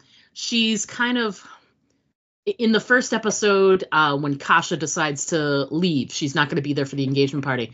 Mm-hmm. The Empress makes like a half-assed comment about, you know, oh, it's okay, we can still do something without her being here. How will we ever survive, or something right. like that? Yeah, yeah. You can tell there's more to what she said. Like, she didn't just say that. Mm-hmm. So there's got to be some sort of simmering feeling toward Kasha, or about, you know, having a Reverend Mother there at all. Right. So I'm curious, like, now that Kasha's gone, she really is sort of like put her foot on the gas to be like, you know, I have power here. And I think she has a little more sway on the Emperor when Kasha isn't around with her influence. Oh, I agree. So she's able to get a whole lot more done in this episode for sure. Well, yeah. Because again, as we said, the Emperor, you know, I mean, he's putty, right? He's milquetoast, man, and he's so used to having counsel give him, you know, telling him what he should do, that once Kasha's gone, he's like, oh my God, I'm power. I don't know what to do. And she's like, well, I have some ideas, and he's like, okay, tell them, because I don't know what to do. So yeah, you're right. I think once Kasha left and there was that void, she was right there. Yeah. To step in there and be like, you know what? If you and I just kind of make the decisions, things will be so much better. Oh yeah, absolutely. Mm-hmm. Yeah. So let's get to Shannon in your point, because that scene, I love that scene. That was so great. You know, to lead into my point, clearly, you know, Constantine, who is the prince. He's like a half prince, so he has no claim to the throne at all, right? Right. He's like Prince Harry or whatever the younger prince in England is. But he's labeled as a half brother. Yes. So I don't know if that means, like, is he a child out of wedlock that maybe the Empress brought to the relationship or something like I'm not sure. I hope that becomes more clear. Yeah. But yes, he has no claim to the throne, so he's sort of like, if you saw The Crown, she's kind of like Princess Margaret, you know, no claim to the throne, but you get to party all you want. And that's you get what he does. All the perks of being a royal, but you don't have to worry about ever having to do any of the work.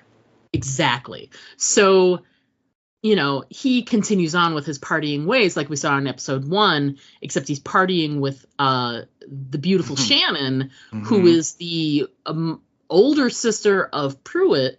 Yeah, of the Duke. Boy who died.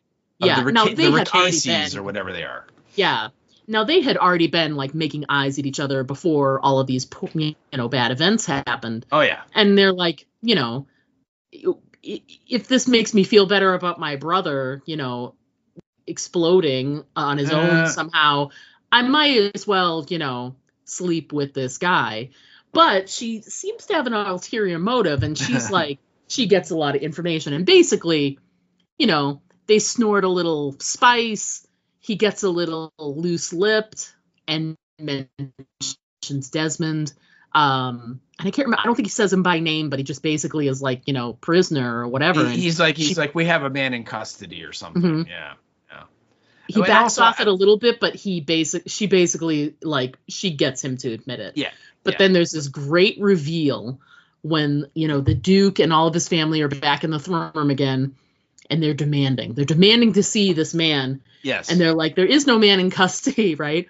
And they're like, the prince let us know, the prince told that he, and it's obvious, like, they let it be known that the prince opened his mouth and blabbed, and he looks right at Shannon, and she smiles a little and shrugs her shoulders and is like, yeah, like, basically, like, sorry, not sorry. Yeah, right, exactly. This is welcome to politics. Yeah, it was so great, because if you blinked your eyes, you would have missed the moment. Yeah. But it was just great, just including that little moment where she's just like, she got a big grin on her face, and she's just like, sorry, not sorry. Yep.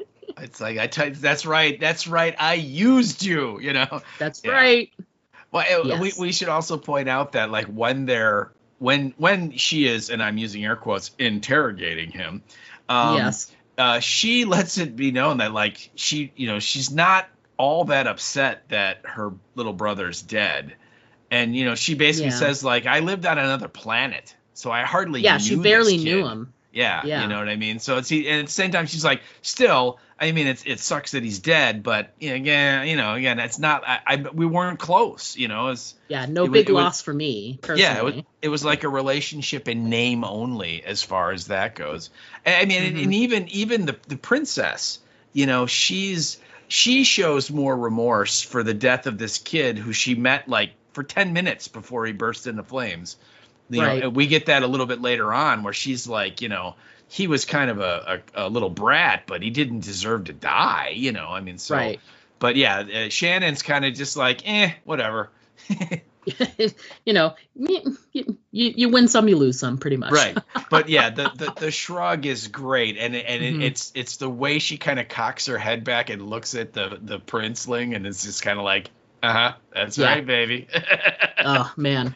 So we sort of shift away from the Imperial Palace for just a little while. We go back to the Sisterhood, and then we get, we've been building this up. And I really got to say that I think that by calling it the Agony, I really think that they didn't undersell it. They did a really good job of calling it the Agony.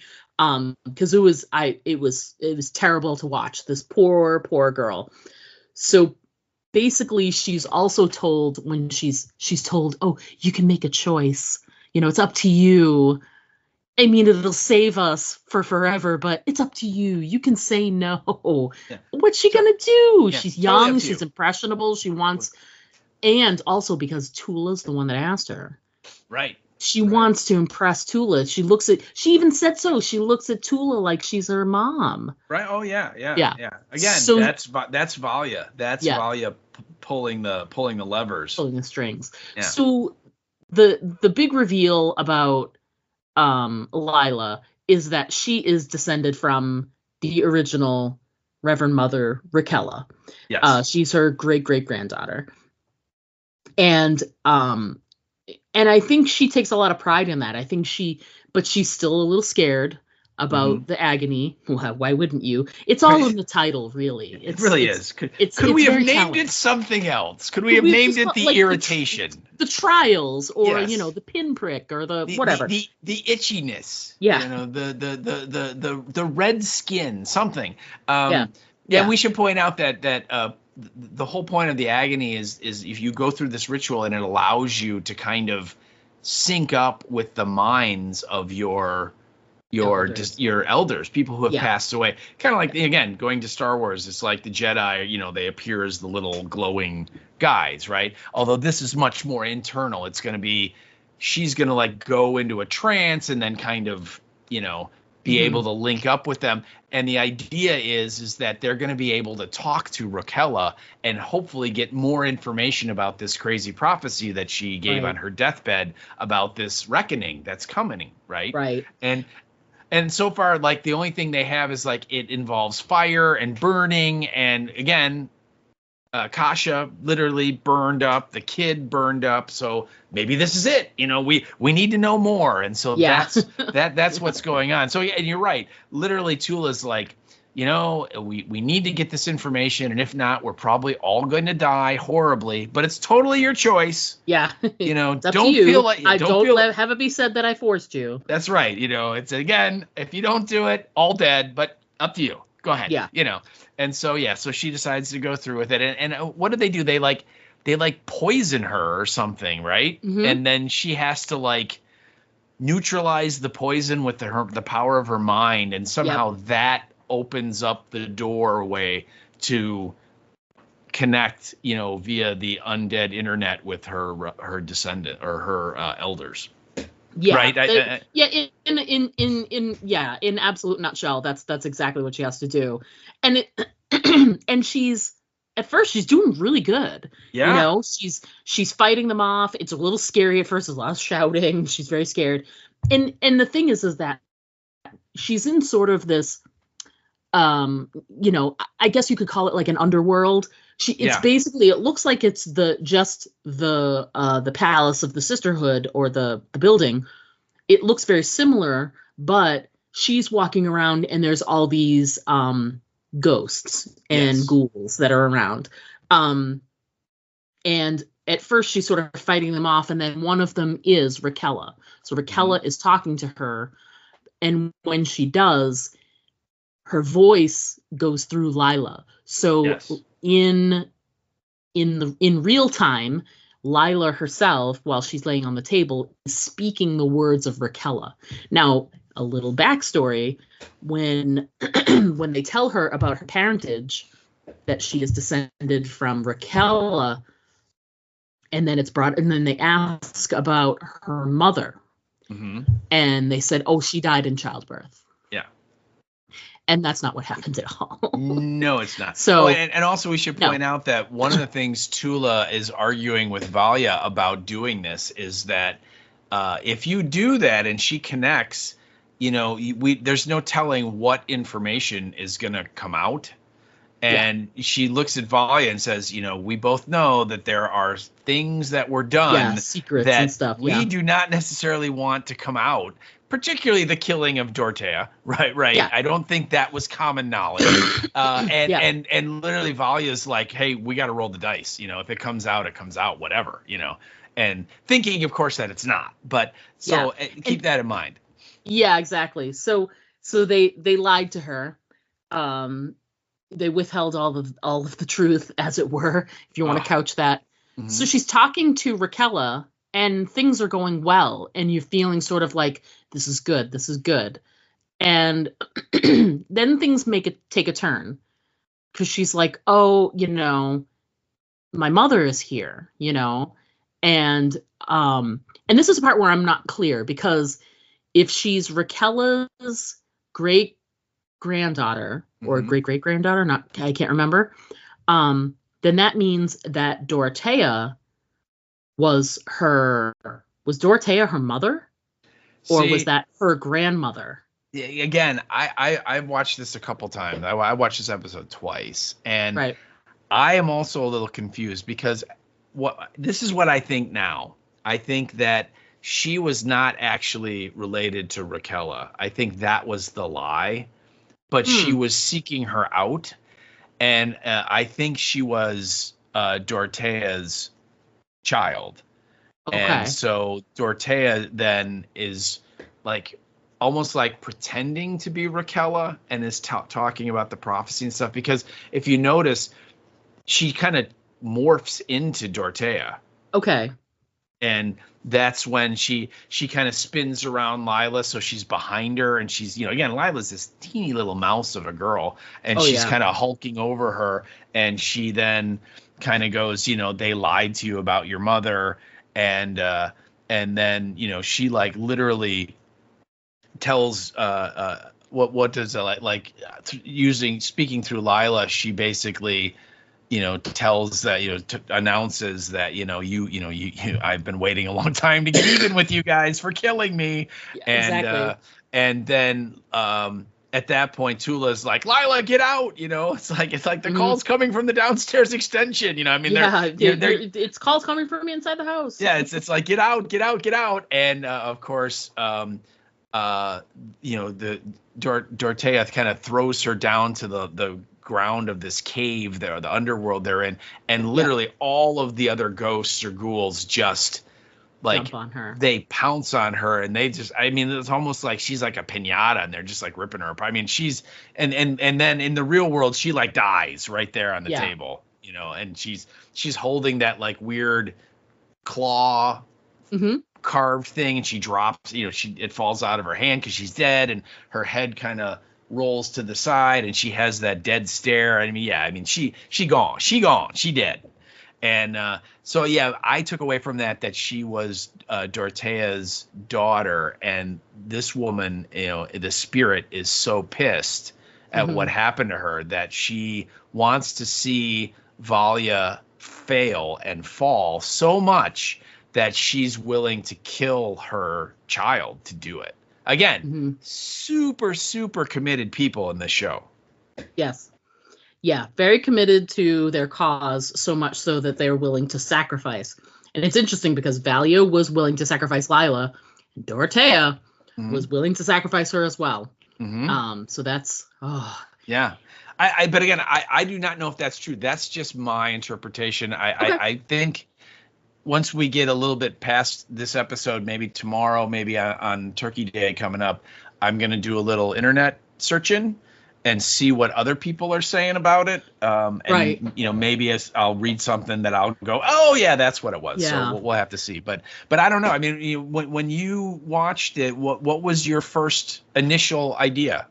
I felt like the Raquel stuff was real, and I felt like there was a second entity that was Dorothea as well, that there were two different ones. That's how it felt to me. Like, yes, there was a morphing, but I think because it's another world, it's okay if it's, they take the form of the two different of the one body instead of two. Like, I was okay with that. I just saw them as two separate entities.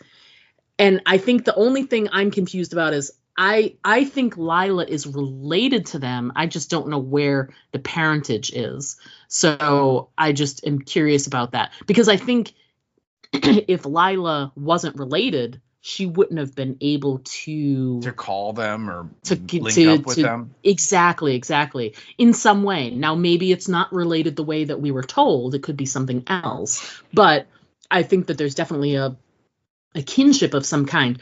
But I think that there's way more going on from the agony that we're going to find out in the coming episodes. I think that there's way too many layers of stuff going on in there. And because it's hiding something, some of it was revealed, but I think that there's more coming. There's more to it. So it's hard to say. I think at the surface, I think it was what it was, but I'm open to, like you said, there's other ways to interpret the scene. So I'm, like you said, I'm going to look at some stuff too and see what other people are saying, and if there's anything that makes more sense. But right now it feels a little more straightforward to me. Yeah. Also, I just thought, there is an official companion podcast. There is, which I can't listen to yet until we finish recording.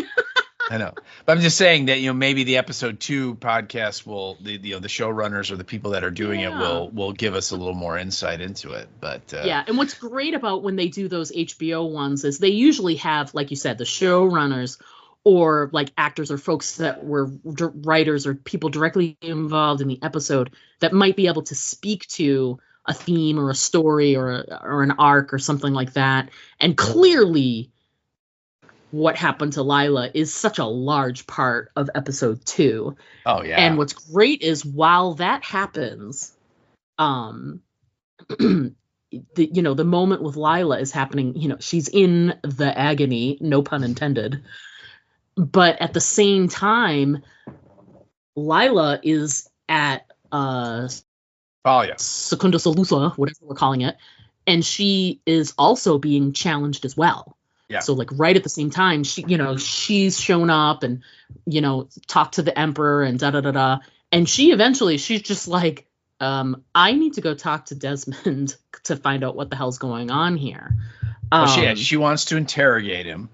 Yeah. And so she does that first, and he again is super straightforward in everything. Every question she asks, and she does the whole touch the finger and the thumb together thing, and is truth saying, and she says pretty much the same thing that Kasha had said originally, which is, as far as she can tell, he's telling what he thinks is the truth. Yeah, exactly. As crazy as it is, because again, he was eaten by a worm. Yeah, right. How is he still here? But he is, because there he is. And so then she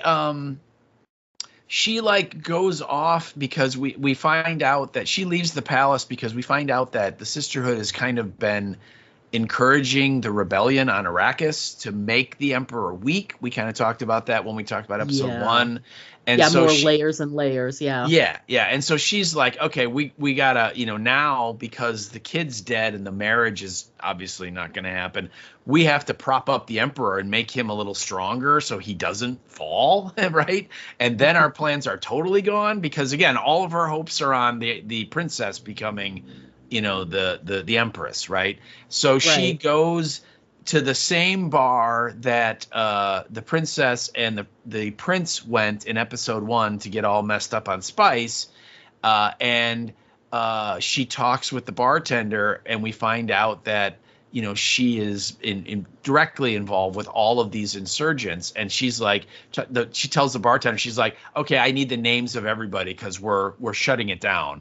And the bartender's like, you mean like the whole cell? And she's like, yep, everything. We got to make the Emperor look strong. And so the bartender's like, well, you can start with their spy in the palace, which is the sword master. And so we find out he has stuff going on beneath the surface. And more importantly, she says that he's an Atreides. And the look on the look on Emily's face is, she's just like, bonus. Yeah. So anyway, so she gets all this information, and then by the time she comes back to the palace, things have changed in the palace, and that Desmond Hart is no longer in custody. He's no longer arrested. He's now like literally the Emperor's like right hand person. He's like the Darth Vader to the Emperor, right? Yeah. And they have this great exchange, and I'll let you cover it because we both put this on as one of our points. Yeah. First of all, when she confronts him, or we're talking about the voice moment, right? Clearly. Yes, we are. Yeah. Okay. All right. So she goes to try and get him because he's a thorn in her side, and much like Dorothea, she needs to handle it. And so she uses, and it's almost word for word exactly what she did with Dorothea. Yeah. So it's, stop and and then take out your blade. Well, and first we should point out that when he shows up and she's like, well, I see that things have shifted since I've left. And he basically, she's like, I need to see the Emperor. Because again, she wants to give him all this information. And he tells her, I'm so sorry. Your services are no longer required by the Emperor. Basically telling her, fired, Yeah. And it's at that point where she's like, I don't have time to deal with this anymore. And so she does the, take out your blade. And he does. Yeah, take out your blade. And he does. Yeah, and he does. And then she says, plunge it into your throat or whatever she says. And then it's great. It's so great. So go ahead, tell it. Yeah, so he's just there. He's just holding it, and then out of nowhere, he just like slowly pulls it away. And he's puts it able back to in his pocket. resist, and he puts it back in his pocket. And it's amazing because it's like the look on her face. Oh, okay, so we've seen many iterations of Dune, the Lynch movie, the Denis movies, the two of them. And there's lots of different iterations and interpretations of using the voice. And I have never seen a moment where there was someone who was able to resist the voice. Yeah, even, you know what I mean? Yeah, like even think of how powerful Paul Atreides is. In that moment where he's going to get the test with the box and the gom jabbar at his neck, like when that moment happens, come here. Oh, and is there. He tries to resist, but he can't. Like in the Lynch version, Kyle MacLachlan is like trying to like he's trying to resist the voice, but so you can see like he's walking kind of like, herky jerky. Like because he's exactly herky jerky. He's trying to resist and whatever. But in the Villeneuve version, and he says, come here. He immediately is like, boom, down on his knees. He is right there. Yeah, it's like, bang. Yeah. The only person we ever see do any kind of resisting is his mom when she's like, use the voice. Like he's like, can I have some water? And she's like, use the voice to make me give it to you. And the only reason that she resists is that he just isn't very good at it yet. Yeah, exactly. But here's someone who's given the voice, you know what I mean? Oh. And I'm wondering if he was resisting the whole time. And he just did that until he wanted to see how it goes, and then wanted because the whole like, if he hadn't pulled out the knife, she just would have been like, pull out your knife. And why aren't you pulling out your knife? But the fact that he went the whole way, and then when she says stab it in, and he takes his hand away. Just the impact of that moment is just incredible. And what's great is that he has, if you watch it again, because I have the benefit, I've watched it a couple times. He gives her just a little bit of almost like side eye, of like, and there's almost what I did there. It's almost like a little smile on his face when he slowly puts the knife back in his mouth. And again, she is like floored. I mean, she's just like humming. You know what I mean? She just does not know what to do. And oh no, I was just gonna say, when the moment's over, she's just like, she's still the same like energy. She's like, I don't have time for this, and like walks away. She walks away, yeah. But what's so great is that once she realizes that she doesn't have that power over him, and then he goes, I always wondered what your greatest fear was. And he goes, at first I thought it was of not being heard, but now I see that it's having people hear you and not care. And oh man, was that a great line? And literally, fantastic. It's like there's a new sheriff in town, like, right? Oh, and that, whatever her grand plan was, it just got like 1,000 times harder because she now has no standing with the Emperor at all. Yeah. Yeah. All of her plans are unraveling. And he even says that his whole purpose now is to like undo all of her plans. Yes. Yeah. Eliminate all of the Sisterhood's influence in the Imperium. Yeah. Yeah. So he is the reckoning, yeah. And one of the things when Lila's doing the agony, and I'm using air quotes, one of the things we kind of see Tula like asking Lila, tell us more. And Lila, of course, is talking as Raquella. And one of the things that they say about the reckoning is that it's born twice, once of blood and once of sand. And then also that it has many scars. And that's that guy. I mean, he was born of man, and then the worm ate him and then spit him back out again. So he's born again in the sand, right? He even told that story to the Emperor when he came out of the sand and took his first breath. He felt reborn. He used that word, So he clearly is the reckoning that Raquella warned them about. That is now loose. So I love that. I thought that bit with the voice and all that was just fantastic. So I have some thoughts. Okay. And Lay them on me. I about read some of them, but lay them on me. Okay, so here's my thing with Desmond. So if you think back to think of the water of life ritual that the Fremen do, right? And Jessica goes through it, and then so does Paul.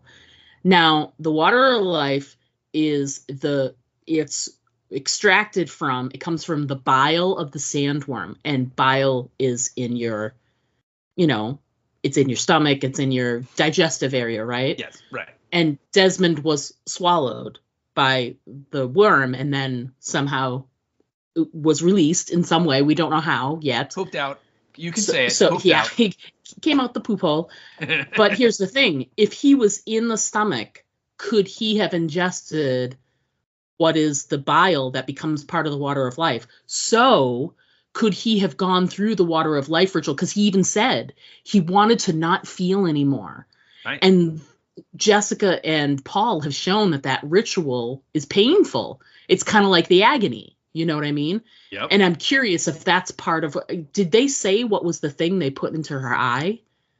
Because it looked like water of life. It's we see Tula and she's out like collecting like plants. She got like the moss and she made it. That's and then right. it's a really interesting scene. She has like a beaker with the moss and she pours clear water into it, and the water in the beaker then is this like dark blue. As soon as it hits the moss, it turns dark blue. And and again, I don't know. We don't really get much more beyond that, other than it's a poison that has no antidote. Yeah, absolutely. But anyway, so maybe it's not related, but the Desmond stuff, I think it's absolutely possible that he took the water of life ritual and he had that transcendent experience, just like Jessica did. And he now, got all the memories and the things and the whatever, and now he has all these powers. Mm-hmm. So he's basically a Reverend Mother right now. That's how I feel. Or he has the powers that the same ones that like Paul and Jessica did after they took the water of life. Could be. This is uncharted territory, so I don't. It seems to me that the water of life. Don't they say that if the lesser people try it, they die? Yeah, I mean, and obviously he must have not been a lesser person. I came out the other. Well, right. And I mean, also, I mean, just again, I got to reread the book. It's been a while, but aren't they constantly warning Paul, like, don't take it because men don't survive? Yeah, absolutely. Yeah, absolutely. And I agree that it doesn't mean it definitely was, but I just think it's interesting that he has the same kind of, he has increased powers. Mm-hmm. And he went through a lot of pain. He certainly did. And he was in the stomach, which is where the bile is, which is what creates water of life. So I had the thought, I was curious about it, so I'll throw it out to the listeners as well. Like, what do they think of that as a theory in general? Well, and doesn't he says at one point that he was given the gift of this power. And, again, that's just his brain trying to deal with it too, right? And as I said, could be when you watch him, he act cray-cray, okay? He does not act like a sane person. The way that he moves, he kind of leans on stuff. Sure. He has this weird look in his face. So again, he's damaged in some way mentally because of what happened to him. So. And it could be something totally different that did this to him. Absolutely. Yeah. I thought that was a nice, neat little idea that it could have done all of those things all at once, inadvertently, whether or not what happened with the worm was by accident or was he placed in that path on purpose. I mean, you said there were the thumpers, but who knows? Right. Yeah. And again, we got 4 more episodes, so hopefully we'll get a little bit more into what the hell happened to that guy. Yeah, what happened here? The only other thing I wanted to sort of jump back in and make sure I talked about was I did like, and I mentioned this when we were talking about episode 1, I liked how they worked really hard at episode 1 to make Jen seem, and she's one of the acolytes from the Sisterhood. She's the one that's kind of like sassy, Told the story about killing her parents and stuff. Yeah, told the story about killing her parents. Well, she's made to appear a certain way in episode 1, and then in episode 2, she's concerned about Lila. I know she's concerned about this ceremony and what it will do, and she's the one who actually, they're up above and observing while she's going through the ritual when she's given the drop in her eye, etc. So there is a group of sisters that are there. Excuse me. And she starts to lead like some of the chanting and the prayer. And she's genuinely concerned. And I just think like I really want to find out like why. Like what was the switch? Why did it go from one to the other? She's a fascinating character. And I really hope we find out some more about her for sure. Yeah. Yeah, I did too. And you're right. You see she like almost like is concerned about Lila and you know, which up to that point, she is really not one of the group, right? She's not, you know, hanging out with everyone. And she kind of is, but exactly, you know what I mean? She's not like one, like, you know, she's not involved in a lot of the conversations. She just kind of will stroll in and throw a snide comment out here or there type thing. And then in this episode, we see, she's very concerned with, you know, is this a good idea? Should what's going on? And then of course, when Lila dies, you know, she's very upset. And so, we'll have to see where that goes. Yeah. That was, Anything else from episode 2 that you want to make sure we hit before we, you know, take a little break?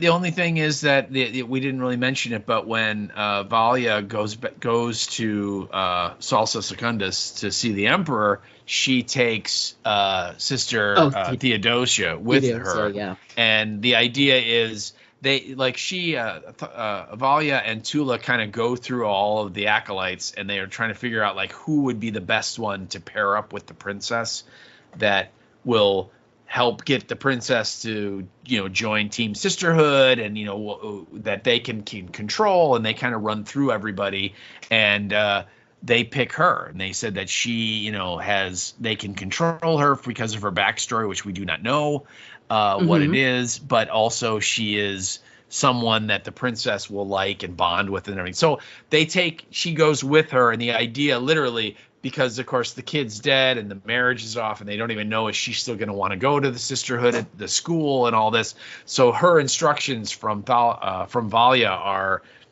bond with the damn princess, do whatever it takes to like become her bestie, because we need to get her to Wallach 9 and into the school. That's like paramount for the plan to succeed. So she is also on the Imperial homeworld at this point. We don't really see what happens to her. I mean, she's there, and then she kind of, we don't see her, so I don't know where she is right now. We have to figure that out. And if all the sisterhood has been kicked out of the palace, I'm guessing she's not going to be hooking up with the princess anytime soon.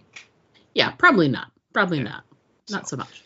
Yeah. But again, it's a great episode. It's all, I guess, from what I understand, the 6 episodes, all of them are like an hour plus in length. So, but this episode, I mean, it didn't seem like an hour to me. It flew by pretty quick. Yeah, mostly just like you said, they had all that world building and scene setting, and you had to figure out who's who in episode 1. And now that you've got that as your base, episode 2 really sort of takes off and running. Yeah.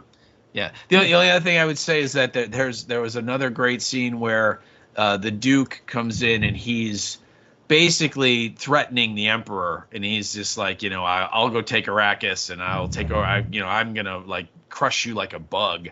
And the Emperor's like, you can't talk to me like that. And the guy's like, oh, shut up, you know, because again, the Emperor's kind of milquetoasty, and everybody knows it, you know.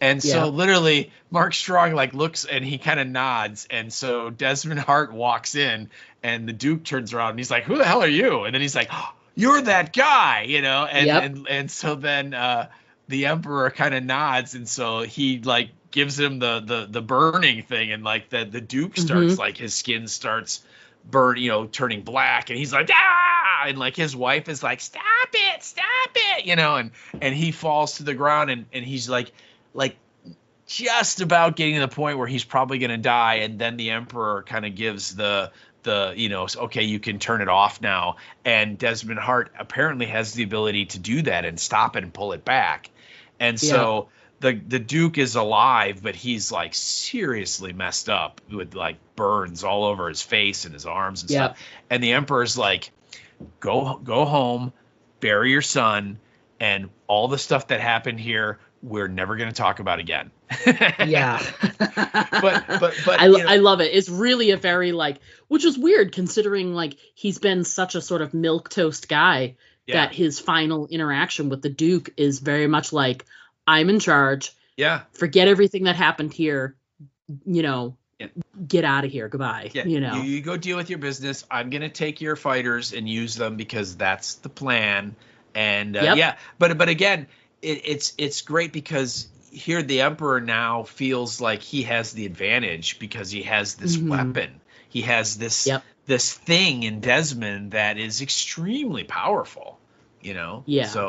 So yeah, it's I'm really curious to see where the show's going to go. And I didn't watch any scenes for next week. I'm not on social to say I want to be completely go into it with no idea what's going to happen next week. Absolutely. All right. So we're going to go ahead and we're going to take a quick break. When we come back, we're going to discuss listener feedback we received for this episode and what's coming up on the podcast. So in the meantime, stick around because we will be right back. Now there's about 20 of them out there. What will we do? Don't worry, we're safe in here. They'll never get in. Why is it that in every zombie story, people always think that their safe haven is invulnerable? I know. It's like, hello, the walkers are totally going to get in. You better get ready for it. No! Diane, get behind me. No, it's not stopping. Do something, Jack! And another thing, how come nobody in a zombie story has ever seen a zombie story? Do you know how much time in human life would be saved if just one person in the group was up on the genre? What do we do? Aim for the head. What? Aim for the head. You heard them. Aim for the head. Quick, Diane, I think we should try and fix the barricades. I think we should listen to them. Now, that's the first good idea they've had all episode. I still don't think they're gonna make it. Aim for the Head, a weekly podcast covering the hit AMC programs The Walking Dead and Fear the Walking Dead. Join hosts Diana and Steve as they recap and discuss the latest episodes. Aim for the Head, available on iTunes. You can also follow them on Facebook.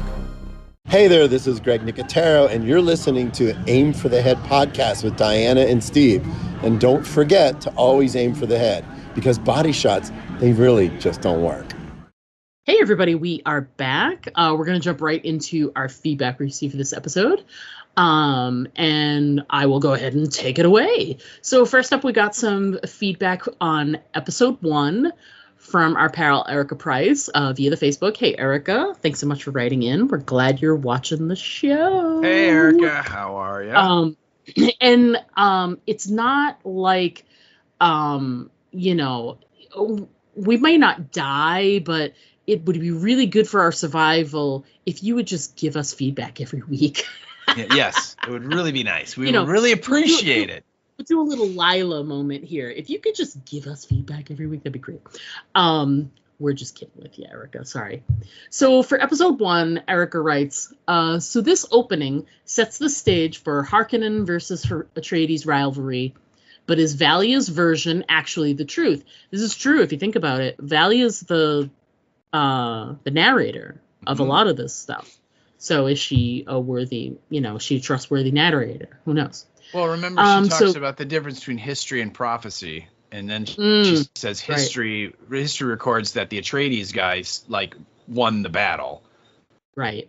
But then they wrote the history in lies. So how much of that is real and how much is just her contempt for the Atreides because, her grandfather was a coward or whatever. You're right. We don't really know. Yeah. She continues on and says, visually stunning in the first 5 minutes. This is going to be a delicious show. What a great way to look at it. I love that. I like it. I know. What is the black fabric Desmond Hart carries? That's a good call. I didn't include it in my notes, but he does have that little piece of fabric, so I hope there's more. Yeah. He's constantly kind of like, running it, squeezing it in his hands and stuff. So yeah, I don't know. Good point. I know. She continues and says, an older woman taking a boy much younger to be her husband. This is a switch from the usual man with a child bride. I wonder why House Richese seems so eager to join Pruitt with Inez. What does he need so badly? Maybe just the power. I don't know. We'll see. I just have to say, Travis Fimmel is amazing. Yes. What happened to Pruitt's mechanical lizard toy? What happened to it? So that's what she's asking. I don't know. Yeah, I don't know. Is that clear in the episode? No, it's not. He has it. He's starting to play with it a little bit in the hallway when Desmond shows up, and he kind of like puts it back in his pocket. So I don't know. We've never seen it again. But it's forbidden technology anyway. Yeah. She says, if Inez is such a perfect leader type, how can the sisterhood ensure she gets impregnated by Pruitt if she's having a fling with an Atreides? Seems there's a flaw in their plan before it even starts. I would say that they're not having her be impregnated by Pruitt at all. I think they're going to have her be impregnated by whatever they have in the storeroom. You know what I mean? Right. That seems to be the plan. Well, anyway. Maybe. I don't know. I mean, it's always seemed to me like their whole thing was to orchestrate, we want this guy from this group to marry this woman from that group because their genetics together will produce the next step forward type thing. Right. I didn't think that they had the turkey baster back there and were like, oh yeah, Inez, come here, and then guess what, you're pregnant. I never got that, but I don't know. The plan was never really fully baked, and then the kid got crispy, so it doesn't really matter. That's true. But those are all really great questions, Erica, and good points. I forgot all about the piece of black fabric. Damn it. Look what you've done. See what you've done? Thanks for writing in, Erica. Oh, and Steve, what do you have for the episode 2 feedback? Well, I have some episode 2 feedback, and it's from our pal, Erica Price. Oh my God, Erica! Hello, welcome back. We're so glad you've returned. This also came via the Facebook. And Erica goes, episode 2. Wow, that's quite a lie from Tula to Lila about her mother's death. Whatever underworld Lila went to is absolutely terrifying. Yes, it was. It was very scary. It's interesting learning about the relationship between Haviko and Natalia, and that is the Emperor and the Empress. On one hand, she's vehemently against any tech, yet she sees the value in continuing to use Desmond's power to rule versus replacing Kasha with another truthsayer. This is true. Haviko is distraught initially, thinking he'll get blamed for Pruitt's demise, then comes around after Natalia leans on him a bit. I'm loving the rich world building and fast pace of the show. My hope is that it continues for its entire run, however long that may be. I'm looking at you, Westworld. And then she put the smiley face. So, yes.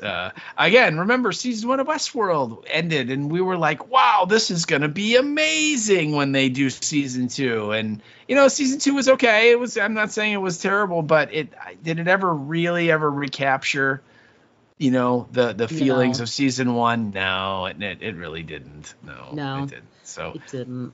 Yeah. Now the advantage here is that there is source material that they're basing it on. So, true. Maybe that means we'll have a more satisfying ending to this show than what we've gotten in some other series. We'll have to see. But I think you're right, Erica. A lot of the relationship between the Emperor and the Empress was very interesting and fun to watch, as like you said, Diana, that once Kasha was out of the way, the Empress just was slid right into that, right hand, person to get, their feedback from, right. For him instantly. She was there like, hey, you just ask me, I'll tell you what to do. So. Absolutely. So thank you very much, Erica, for writing in. That's awesome. And don't feel pressured to keep writing in. But if you wanted to make us feel better, that'd be great. Totally keep writing in. So next up on the podcast, we will be covering episode 3. Title of next week's episode is Sisterhood Above All. Interesting. And we got some really great visuals, which if you're interested in seeing them, they did have a little clips package at the end of the episode. If you don't want to be spoiled, then don't watch that little clips package, just like Steve kind of avoided them. But just in general terms, it looks like we're going to visit Talia. Oh my God, I totally goofed their names. Valia and Tula's childhood home in some way. Looks like we'll get it looks a little flashbacky in some stuff, and also current. It looks like I think it's Valia who goes to visit there, at least briefly. So that will be interesting. And that's all I'm going to say about that, because there are some kind of spoilery stuff in those images. But we'll talk about them next week. But Steve, before we get to the end and sort of wrap up, you got to tell people about your weekend you just had. Yeah, we did. We kind of finished off the horror convention year with the Days of the Dead in Chicago show. That was last weekend, and it was a really good time for all. Hopefully, if you got a chance to go, it was super great.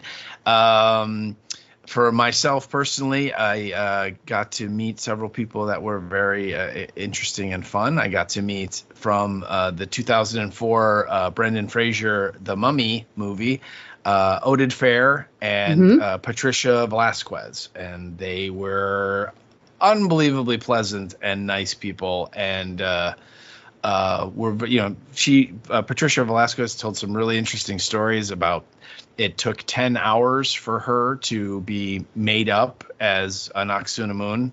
I mean, literally, she said they had a special chair that she could kind of like almost recline in, and there were 4 people that were basically painting her entire body for 10 hours to get her into that makeup, for that sequence. And literally, one of the reasons why she thinks she got the part was that she was a model before she started acting, and was used to long makeup sessions like that. Yeah. And that like a regular actor that didn't have a lot of experience might not be able to put up with that. Certainly not repeatedly, right?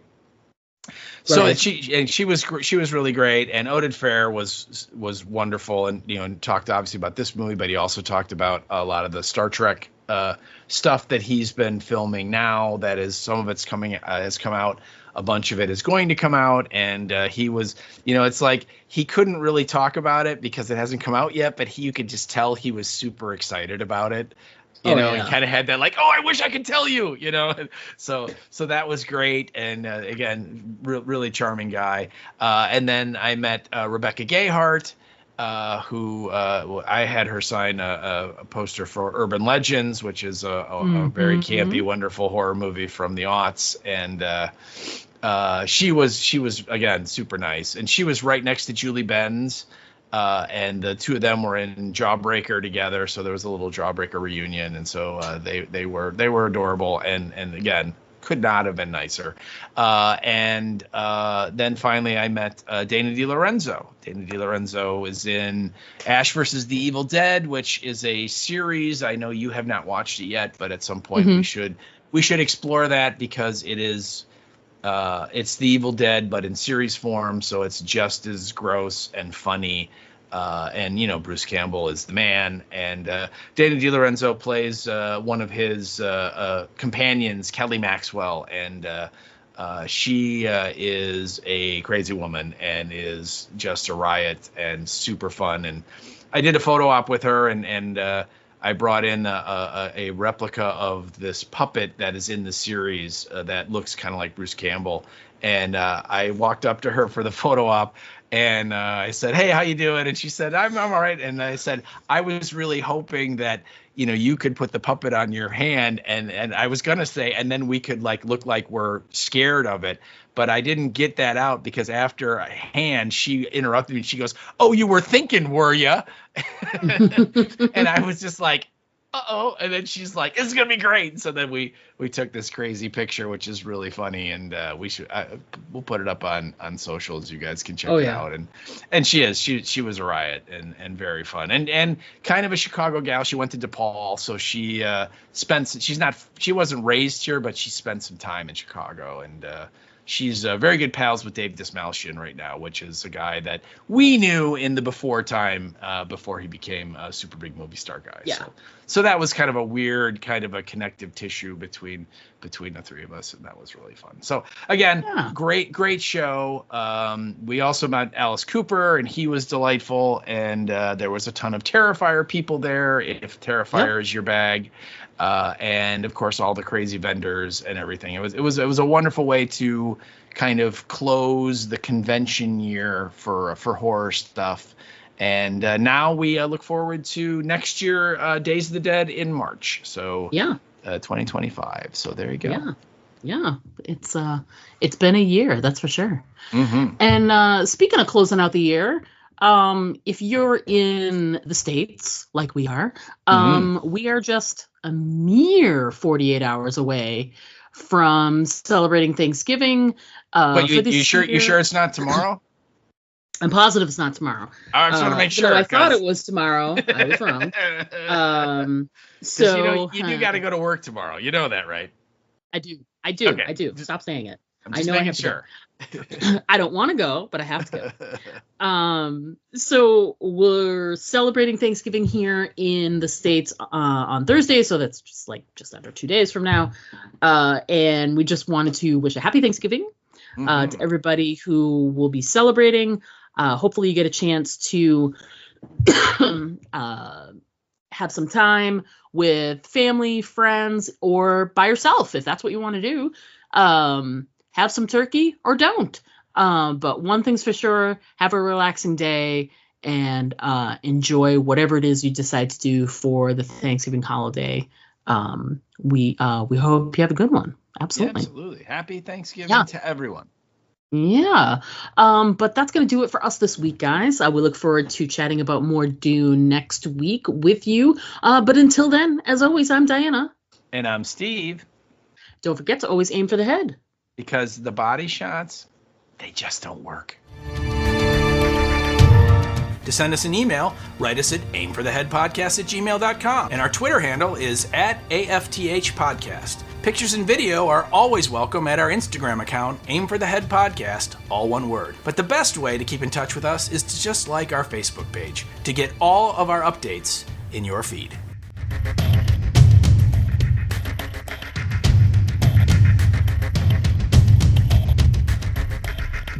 So I have to wear pants. I have to wear pants for both of them. You don't have to. I mean, society dictates I probably should. Plus, I don't have any really fancy underwear right now, so I mean, it's all moot anyway.